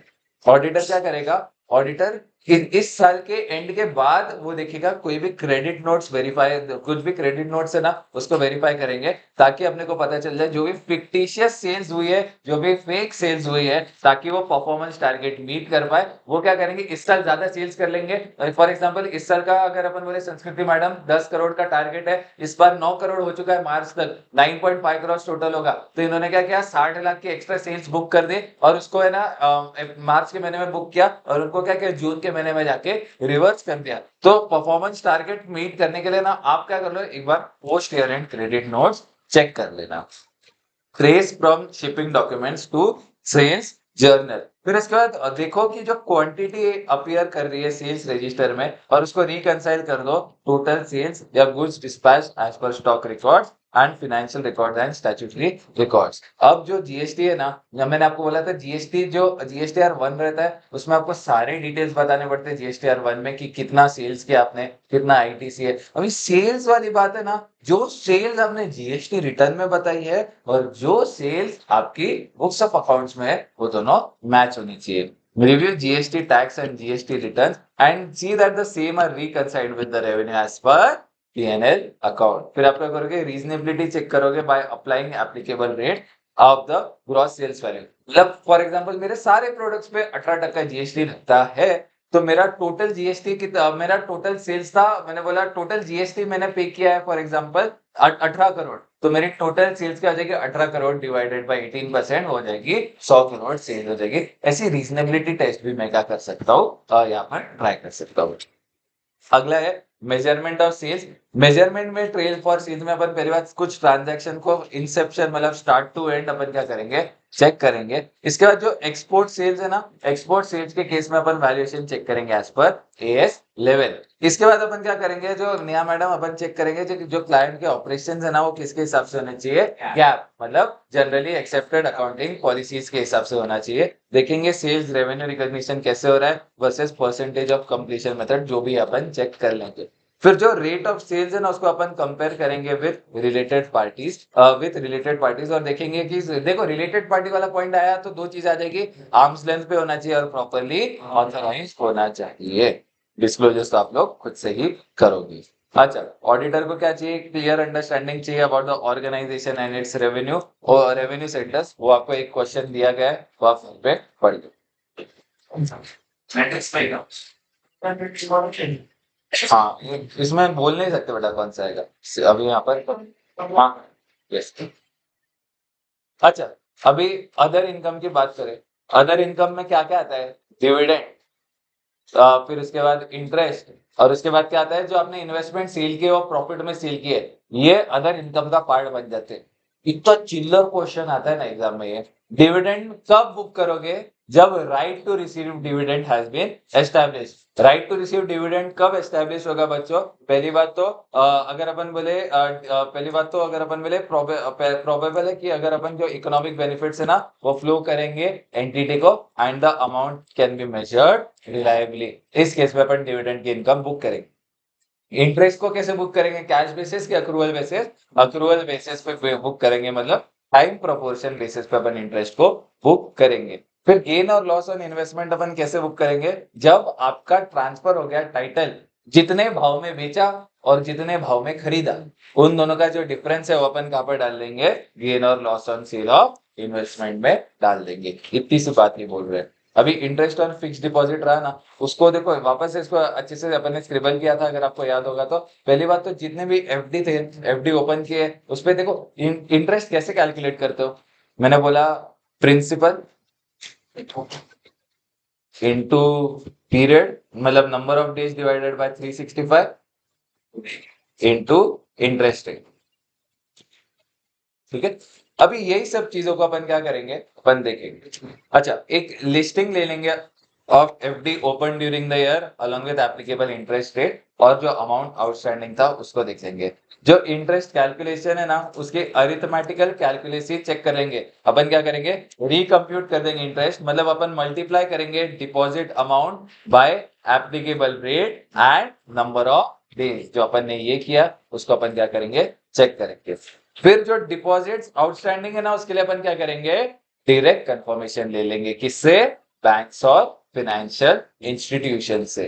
फिर जो इंटरेस्ट है ना, इंटरेस्ट इनकम, अपन उसको कंफर्मेशन ले लेंगे बैंक से। पहले कंफर्मेशन किसका लिया कि एफडी है, दूसरा कंफर्मेशन किसका लिया, इंटरेस्ट का। पहला कंफर्मेशन लिया एफडी है और दूसरा इंटरेस्ट का कंफर्मेशन ले लिया और वेरीफाई किया कि जो इनकम जो कंफर्मेशन की थी वो टैली करती है as per the books of accounts. फिर याद है 26 एएस, मैंने बोला था आजकल एआईएस आ चुका है बट 26 एएस उसमें सब डिटेल्स रहते हैं, कहाँ पे आपका टीडीएस चला है, कितना डिविडेंड आपको मिला है शायद आपको नहीं पता होगा पर मोदी जी या तो आपके इनकम टैक्स डिपार्टमेंट को पूरा पता है, कितना इंटरेस्ट आपको मिला है, कहाँ से मिला है, कौन से बैंक ने दिया है, कब दिया है, ए टू जेड डिटेल्स है ना आपको एआईएस या 26 एएस में मिल जाते हैं।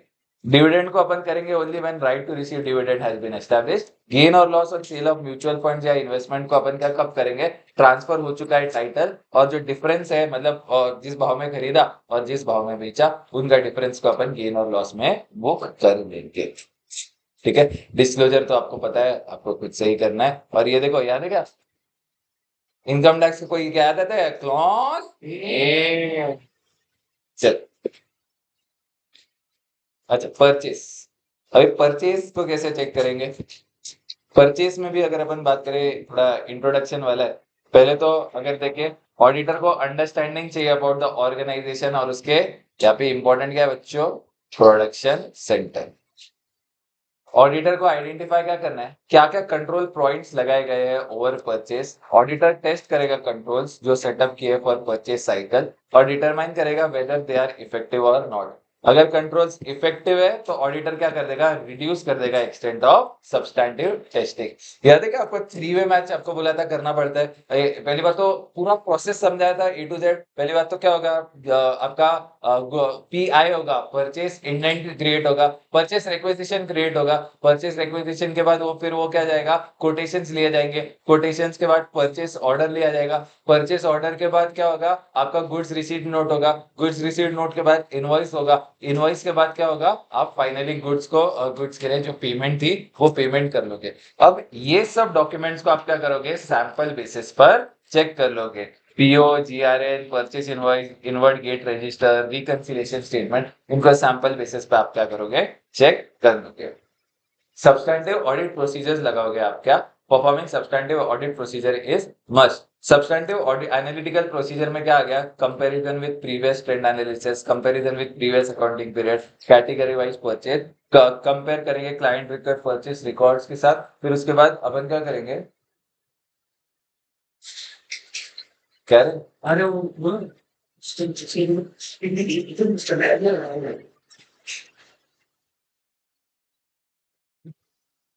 ऑडिटर क्या करेगा, ऑडिटर को परचेस प्राइस जो भी है ना सारे ऑडिटर को पता रहने चाहिए और monthly average purchase price auditor क्या करेगा, कंपेयर कर देगा। अच्छा ये इंपॉर्टेंट है। इंट्रोडक्शन तो ठीक था, अगर हुआ है कि नहीं परचेस आपको कैसे पता चलेगा, बोलो तो सोचो क्या कैसे पता चलेगा, क्या क्या डॉक्यूमेंट्स रहेंगे, इनवॉइस, फिर जीआरएन, इनवॉइस रहेगा, जीआरएन रहेगा, फिर अगर वो आता है तो फिर क्वालिटी इंस्पेक्शन करते हैं तो क्वालिटी इंस्पेक्शन रिपोर्ट होगा। जितने क्वांटिटी है आपके पीओ में, जितना क्वांटिटी आपके जीआरएन में और जितना क्वांटिटी आपके इनवॉइस में, तीनों अगर अपन बोले वो मैच होने चाहिए। और आखिर में स्टॉक का रिकॉर्ड अपडेट करना चाहिए। अब क्वेश्चन क्या आता है इसका, परचेसेस आर नॉट अंडरस्टेटेड और ओवरस्टेटेड। ऑडिटर क्या प्रोसीजर्स लगाएगा जिससे उसको पता चलेगा कि जो परचेसेस है दे आर नॉट अंडरस्टेटेड और ओवरस्टेटेड। तो ऑडिटर क्या देखेगा, कोई फिक्टिशियस वेंडर को बुक किया है कि नहीं, ऑडिटर देख लेगा और वो रिव्यू करेगा वेंडर का सिलेक्शन प्रोसेस कैसे फॉलो किया है और परफॉर्म करेगा procedures to ensure existence of vendors. अच्छा, गुड्स जब रिसीव होते हैं फैक्ट्री गेट में तो ऑडिटर क्या देखेगा, सिक्योरिटी इनवर्ड गेट रजिस्टर देख लेगा, ऑडिटर क्वालिटी इंस्पेक्शन देखेगा हुआ है कि नहीं, जीआरएन प्रिपेयर किया है और साइन किया है by appropriate client personal, purchase invoice approve किया as per delegation of authority, 3 और 2 वे मैच किया आपने, परचेस कोटेशन इनवॉइस का किया है कि नहीं और स्टॉक रिकॉर्ड आपने अपडेट किया है कि नहीं, वो आपको पता होना चाहिए। अब analytical procedures to obtain audit evidence about reasonability of purchase regarding to quantity और प्राइस। मई 19 में आया, फिर उसके बाद नवंबर 19 में उठ के ये सेम क्वेश्चन पूरा का पूरा आ गया था। देखो इंपॉर्टेंट क्वेश्चन है, क्या है क्वेश्चन, एनालिटिकल प्रोसीजर, क्या है क्वेश्चन, एनालिटिकल प्रोसीजर जो आपको लगाना है फॉर रीजनेबलनेस ऑफ परचेस। उसमें क्या है, consumption analysis, stock consumption analysis और रेशियोज। अगर अपन कंजम्पशन एनालिसिस की बात करें, अपन क्या करेंगे, रॉ मटेरियल जो कंज्यूम हुआ है उसको स्क्रूटिनाइज करेंगे एज पर मैन्युफैक्चरिंग अकाउंट और उसको कंपेयर करेंगे विद प्रीवियस ईयर्स और मैनेजमेंट से रीजंस पूछेंगे फॉर सिग्निफिकेंट वेरिएशन। सर अभी स्टॉक कंजम्पशन है, इसमें ना अपन ने टोटल स्टॉक को कंपेयर किया पिछले साल के लिए, बट ये गलत हो जाता है। आप क्या करो, जितना आउटपुट है as a percentage of total stock को इस साल को पिछले साल से कंपेयर करो। अपन ने क्या किया, raw material as a percentage of total stock को कंपेयर किया विद प्रीवियस ईयर और मैनेजमेंट से अपन ने क्या पूछा, रीजंस पूछा फॉर सिग्निफिकेंट वेरिएशन। और आखिर में अगर अपन बात करें रेशियोज की, ऑडिटर ने क्या किया, कंपेयर किया credit turnover ratio, stock turnover ratio, current year को प्रीवियस ईयर से कंपेयर किया और अपन ने क्या किया, क्वांटिटेटिव रिकंसिलिएशन किया, opening plus purchase minus consumption equal to closing, वो अपन ने कर दिया। ठीक है, इसके बाद बच्चों आ जाता है आपका एम्प्लॉय बेनिफिट एक्सपेंसेस। याद है क्या, बहुत बोला, बहुत इंटरेस्टिंग था, अपन ने एक इसको अच्छे से समझा था। एम्प्लॉय बेनिफिट एक्सपेंस मतलब देखो, तुमको बोला जब भी किधर का ऑडिट करने जा रहे हो आर्टिकलशिप में 2 चीजों का जरूर करना, पहले एक तो रेवेन्यू और एक है आपका ये एम्प्लॉय बेनिफिट एक्सपेंस, दोनों बहुत इंटरेस्टिंग एरियाज हो तो। जिनेश क्या बेटा, अगर अपन बात करें एम्प्लॉय बेनिफिट एक्सपेंसेस के बारे में, यहाँ पर आपको क्या क्या पॉइंट्स बोले ना, वो अपन फटाफट से देखते हैं।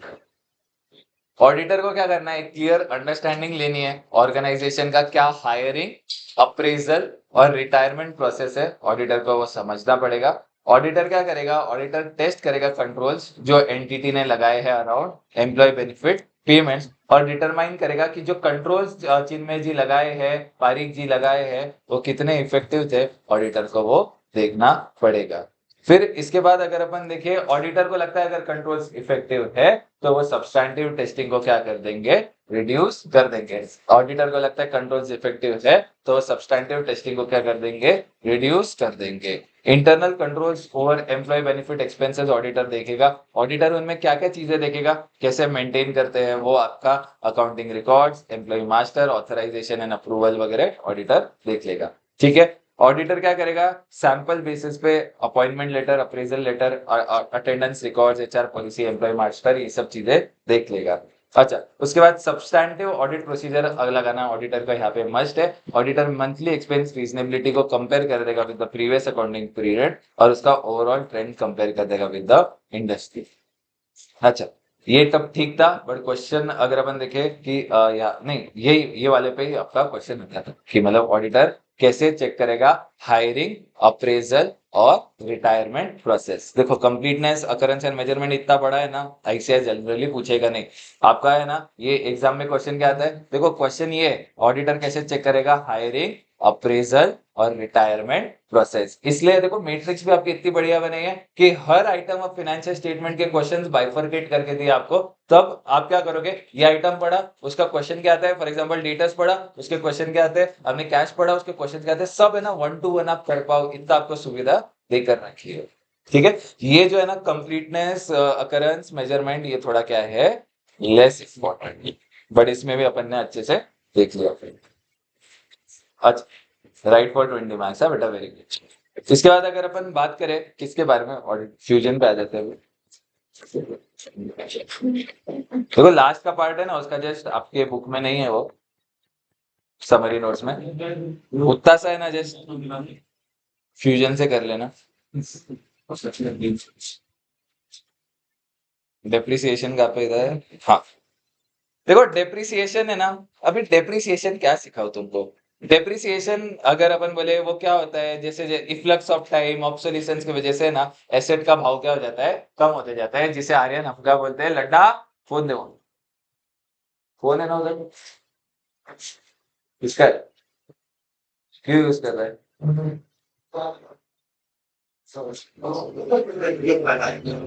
किसका आया था कॉलेज के, आज संडे आ, तो जो बोल रहे हैं सोच सोच। क्या मेंटल,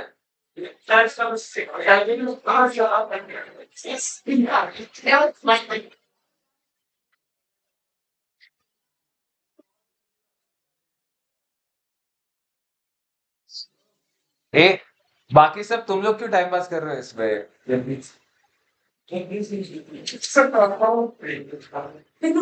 डेप्रिसिएशन को चेक करना बेटा, तू तेरा फोन देके जाएगा। एक तो मैंने किसका लिया था, क्या नाम था,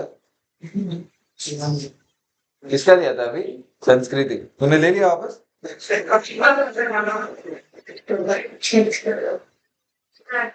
नहीं बेटा, अभी घर, अभी एग्जाम के बाद चलेगा। और तेरा भी तू दे दे, क्या फायदा तेरा डब्बा यूज करके, वो पूरा टाइम तो वो फोन पे लगा रहता है, कुछ भी फायदा नहीं है तेरा। चल, डेप्रिसिएशन एंड अमोर्टाइजेशन ऑडिटर कैसे चेक करेगा। बच्चों यार इतनी बेसिक लाइफ है, डेप्रिसिएशन का फॉर्मूला बोलो तो, एसएलएम पे कर रहे हो तो पहली बात तो cost minus scrap value divided by useful life.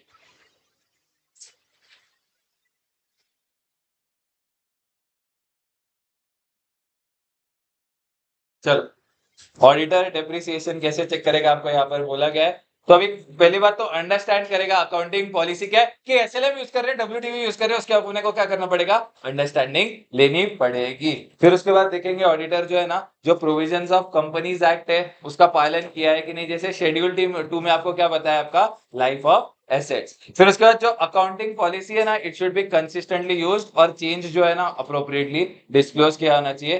Depreciation calculate कर रहे हैं जब आपने क्या किया है, एडजस्टमेंट कर लिया है रेसिडुअल वैल्यू का। Depreciation charges are valid. Depreciation and amortization are accurately calculated and recorded. The depreciation and amortization charges are recorded in appropriate period. फिर उसके बाद जो each item of PP है ना, वो उसको आपने separately depreciate किया है। याद है component है, component को भी आप क्या करोगे, अलग से depreciate करोगे। Most appropriate depreciation method आपने क्या किया है, use किया है। अलग component के लिए अगर अलग method लगाने की जरूरत थी तो आपने वैसा तक कर लिया है। ठीक है, ले ये तो ठीक था अगर अपन बात करें। हाँ, डिस्क्लोजर बेटा सारे इम्पोर्टेंट। हाँ, सारे। चल, अब ये ना बढ़िया पार्ट, सिंपल एक्सपेंसेस। अभी है ना केस का पार्ट है बच्चों, एक्सपेंसेस का। अभी एक्सपेंसेस को कैसे चेक करेंगे? पहली बात तो एक्सपेंस कंपनी ने किया होना चाहिए, एक्सपेंस पर्सनल नेचर नहीं होना चाहिए, एक्सपेंस कैपिटल नहीं होना चाहिए, एक्सपेंस के लिए वैलिड सपोर्टिंग डॉक्यूमेंट्स होने चाहिए, एक्सपेंस ऑथराइज्ड होना चाहिए, एक्सपेंस सही हेड में अकाउंट होना चाहिए, एक्सपेंस जो है अपन बोले it should have valid supporting documents. कितना इजी है, कोई भी एक्सपेंस ले लो उसमें ये सब पॉइंट्स तो आपको चेक करने ही पड़ेंगे। अगर अपन बोले एक्सपेंस चेक कर रहे हो, कोई भी एक्सपेंस हो उस पे आप ये सब पॉइंट्स तो क्या कर सकते हो, चेक तो कर ही सकते हो। जैसे अभी आर्यन को मेडिकल एक्सपेंस लगने वाले हैं, अभी वो भी उसके भी एक्सपेंसेस अगर आर्यन लिमिटेड बेयर करता है तो आप ये सब पॉइंट्स देखोगे। अच्छा, पहली बात तो एक्सपेंस है ना, देखो अभी अभी कौन सा फाइनेंशियल ईयर चालू है आर्यन, कौन सा फाइनेंशियल ईयर चालू है?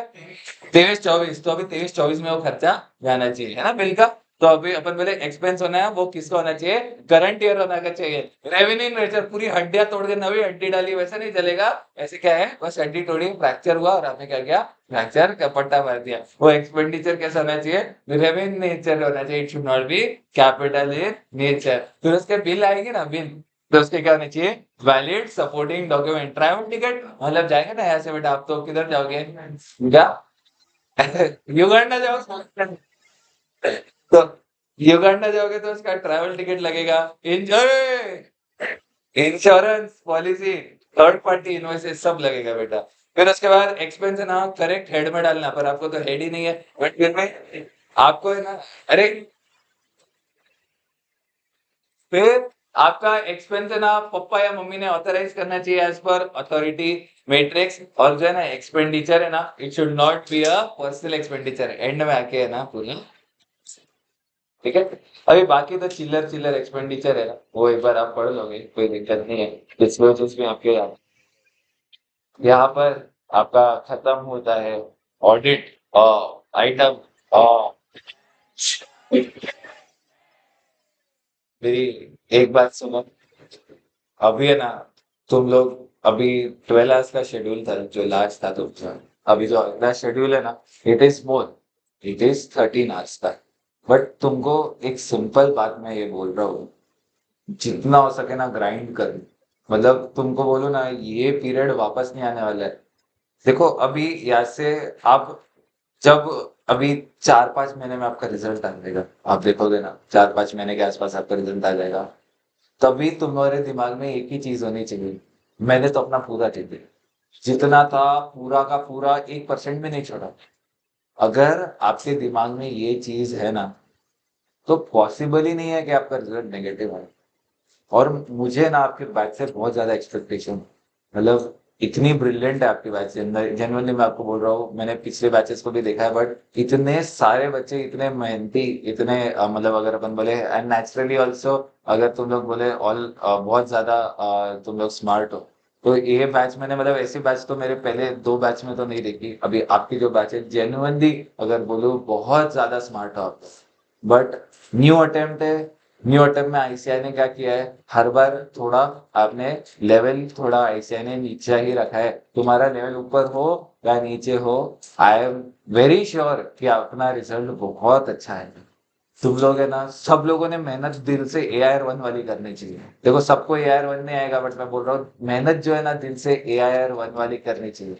अगर तुम लोगों ने मेहनत में कुछ कमी कर दी ना, तो फिर तुमको डर रहेगा पूरा स्टडी पीरियड में कि यार थोड़ा और पढ़ लिया होता, थोड़ा और कर लिया होता। तुम लोग देखो एक बार ये हो गया ना इंटर, लाइफ बदल जाएगी, 100% बदल जाएगी। बट अगर तुम लोग क्लियर हो गए, तुम लोग सोचो यार बड़े फॉर्म्स में जाओगे, आपको जिधर करना है, नासिक में करना है, नासिक में आपको एक्स्ट्रा को लेकर जो करना है आप कर सकते हो। एक साल कोई कुछ रोक टोक नहीं करेगा, मम्मी पापा प्राउडली बोलेगा यार इतनी मेहनत क्या है, जा यार तुम जिधर देखो जाना है, मुंबई जाना है आप मुंबई जा सकते हो, किसी को पुणे जाना है कि पुणे जा सकते हो, नासिक में बहुत अच्छे फॉर्म्स है, आप नासिक में काम कर सकते हो। आपकी लाइफ टोटली चेंज हो जाएगी। मतलब मैं मजाक नहीं कर रहा हूँ, आप अपने सीनियर्स को देख लो, वो आज क्या है, वो मतलब पिछले साल पूरा टाइम घर पे बैठ के पढ़ रहे थे, आज वो क्या कर रहे हैं, बड़े बड़े कंपनीज का ऑडिट कर रहे हैं, बड़े बड़े कंपनीज के हेड ऑफिस में जाके एट द एज ऑफ 18-19 की तुम लोग 18-19 के साल में इतना सब अचीव कर पाओगे। But the pre requisite here is कि आपको इंटर पास करनी है, और इंटर पास करना है ना इतना भी ज्यादा डिफिकल्ट नहीं है। अगर आप अपने शिद्दत से पढ़ाई करोगे, 100% आप अपना दे दोगे ना, तो इंटर पास करना कोई भी रॉकेट साइंस नहीं है। हमने किया था, हमने जो भी, जो देखो इंडियन डूज एंड डोंट्स होते हैं हर चीज के, जो शेड्यूल है ना, देखो हमको तो पता भी नहीं था कि क्या करना है, सब रैंडम बेसिस पे होता था। तुम्हारे लिए इतना वेल प्रिपेयर्ड शेड्यूल है, तुम्हारे लिए पहले मैराथन हो रही है, तुम्हारे टेस्ट हो रहे हैं प्रॉपरली प्लान, तुमको डे वाइज शेड्यूल है, डे वाइज आर वाइज टॉपिक वाइज शेड्यूल है भाई। मतलब तुम लोग जेन्युइनली बोल रहा हो, इतना डिटेल में प्लानिंग किया है तुम्हारा, बस तुम्हारा एक ही काम है, फॉलो करो, शिद्दत से फॉलो कर, बाकी कुछ मत करो, बस एक ही काम है, फॉलो करो। जितना बोला है ना, देखो किसी को 13 घंटे का 14 घंटे लगेगा, किसी का 12 घंटे में हो जाएगा, वो ठीक है, पर जितना टारगेट है ना, डेली अचीव करना ही होगा। अपना टारगेट है कि एग्जाम से पहले 2 से 3 रिविजन, 2 रिविजन तो मिनिमम हो ही रहे, 2.5 से 3 रिविजन है ना सबके होने वाले हैं। ढाई कैसे सर, जो थियरी सब्जेक्ट्स है ना उसकी एक ज्यादा रिविजन कर लेंगे as compare to practical subjects, मतलब आपके 2.5 रिविजन पूरे हो जाएंगे। तो बट इसके लिए एक चीज समझो, तुम लोग यहाँ पर इंटर तुम लोग क्लियर कर लो, फिर तो तुम्हारी लाइफ बहुत इजी आ गई। फाइनल में भी है ना, तुमको बोलो ना 5 सब्जेक्ट है, फाइनल में भी देखोगे ना, एक सब्जेक्ट टोटल 6 सब्जेक्ट है, बट एक इंटर डिसिप्लिनरी केस स्टडी है, उसमें जाओगे फाइनल में सब्जेक्ट कौन से, आधे सब्जेक्ट आपने देखे हुए, फाइनेंशियल मैनेजमेंट का एडवांस फाइनेंशियल मैनेजमेंट है, ऑडिट उठ के 40%, तो 40 50 50% तो सेम है, ऑडिट 50% सेम है, डीटी आपको आता है थोड़ा बहुत, आईडीटी आपको आता है थोड़ा बहुत, फिर उसके बाद देखोगे और एक सब्जेक्ट कौन सा था आपका, अगर अपन देखेंगे एक मल्टी डिसिप्लिनरी केस स्टडी था, और एक एफआर था। एफआर जो है आपका अकाउंट्स बना है ना, वो एफआर की कॉपी, अकाउंट जो बना है एफआर की कॉपी है, बस वो इंडेक्स एट के वजह आपका पढ़ोगे इंडेक्स। तो फाइनल इतना टफ नहीं है, फाइनल आप देखोगे ना, फाइनल इज क्वाइट मैनेजेबल। अभी पहले फाइनल वो used to be the toughest, और अगर अपन बोले इंटर थोड़ा, अगर अपन बोले उससे कम टफ रहता था, बट जो सीए में है ना, उन्होंने बोल दिया यार बच्चे आर्टिकलशिप के बाद अटक जाते हैं, तो अपन क्या करते हैं, फाइनल को इजी करते हैं, फाइनल को बहुत इजी कर दिया। बट इंटर में ना अभी कंसेप्चुअल क्वेश्चन पूछे जाए, फाउंडेशन टफ कर दिया, इंटर का लेवल मेंटेन किया, और फाइनल को इजी कर दिया। तो तुम लोग एक बात ये समझो कि इंटर अगर क्लियर कर लिया ना, तो ये सीए का तुम्हारा टैग 99% सबके पास आ सकते हैं, बट इंटर क्लियर करना बहुत ज्यादा जरूरी है। और तुम लोग है ना, जो सोच रहे हो ना, मतलब मुझे याद है कि मैं तुमको बोलो ना, मैं जेनुइनली इतना स्मार्ट नहीं था कि मैंने कभी ज्यादा इतना वो भी नहीं किया कि बहुत पढ़ाई करो ये वगैरह। मैं 10वीं में 80 तक क्या थे, 80 तक के तो किसको भी आ जाते हैं। मतलब मेरे ऐसे ऐसे बच्चे थे जो, मतलब जो एकदम लल्लू पल्लू बोलते हैं ना उनको, उनको भी मेरे से ज्यादा आ गए थे, 87 88%। किसी को तो हमारे क्लास स्कूल का टॉपर 95 आया था, वो लड़की तक सीए कर रही थी, बट वो मेरे से एक अटेम्प्ट बाद सीए में। और मैं मम्मी को भी बोलता था कि, मम्मी बोलती थी कि आप देख इसके जैसे पढ़ाई करो, मम्मी को बोलता हूँ मैं अभी डाउट्स मेरे से पूछती थी, सीए इंटर और सीए फाइनल। तो अगर आपका खुद पे कॉन्फिडेंस है ना, तो पास्ट गया। मैंने शिद्दत से मेहनत की थी, मतलब मुझे याद है कि इंटर का पीरियड था ना, मतलब टाइम पास क्या, फोन तो बंद कर दिया, फोन वगैरह सब बंद कर दिया, किसी से कांटेक्ट तक ज्यादा नहीं था। अब ये पीरियड है टू बिकम सेल्फिश। गया कोई जो बोलता है बोलने दो, you have to work for yourself, क्योंकि अगर आप पास हो गए वो फेल हो गए, या तो वो फेल हो गए आप पास हो गए, तो वो कोई आपको पूछने नहीं वाले, उनकी आर्टिकलशिप चालू हो गई वो तो गए, कितना भी बोल लो आर्टिकलशिप उनकी चालू हो जाएगी, वो तो आगे निकल जाएंगे, आपको वापस से 6 महीना वापस करो, पढ़ाई करो, वो बुक्स खोलो, वो बुक्स देखने की इच्छा भी नहीं होगी, बिल्कुल इच्छा नहीं होगी वो बुक्स देखने की। तुम लोग एक बार सोचो, इतना महीना अगर आपने किया है, आपने 70% दिया और 30% दे देते, तो वापस वापस और एक बार 100% नहीं देना पड़ेगा। तो इस बार ही 100 दे दो, ताकि अगली बार आपको, देखो 6 महीने की कॉस्ट भी होती है, तुम्हारी अपॉर्चुनिटी कॉस्ट बहुत ज्यादा होती है। पोटेंशियल सब में, कैलिबर सब में, बस उसको उनको बेस्ट डायरेक्शन तक, वो तुम लोग प्लीज दिमाग में रखो। एंड मेरे को पता है तुम्हारे रिजल्ट बहुत अच्छे आएंगे, but last moment, last paper की बेल जब तक नहीं बजती, लास्ट पेपर जब सबमिट नहीं करते ना, लड़ते रहो। डरते डरने का नहीं, एक पेपर बुरा जाएगा कोई बात नहीं, आगे के पेपर से ना आपको हैंडल कर लेंगे। प्लीज ये बात दिमाग में रखो। और आईसीआई का ना, हर बार देखा है फर्स्ट एग्जाम के केस में, जैसे मे 18 हुआ था, रिजल्ट धूम आया था, बहुत ज्यादा रिजल्ट आया था। इस बार भी आईसीआई चाहे तो अच्छा रिजल्ट ला सकता है। तो प्लीज, आपके पास अपॉर्चुनिटी है, सीधा अगर अपन बोले ना थाली में परोस के पास दिया है, बस आपको मेहनत करके वो पास को खाने के। अब इसको अगर ये फिर यू आर टू ब्लेम, अगर आपने मेहनत नहीं की तो, मतलब ये मैं, क्योंकि इन द एंड सीए बनना है ना, तो दो ही चीज है, कंसिस्टेंसी और hard work equal to CA. Consistency plus hard work, वो आपको एक सीए बनाएगा, आगे और कोई चीज। ठीक है, तो चलो, अभी फिर जिनका अभी अपन ऐसे 700 सीरीज और कारो जिसको बैठना है वो बैठ सकता है, बट बाकी कोई इशू नहीं है, जिसको लगता है कि अच्छे से हो गया वो जा सकते हैं, तो ज्यादा इशू नहीं। ठीक है, चलो, थैंक यू सो मच।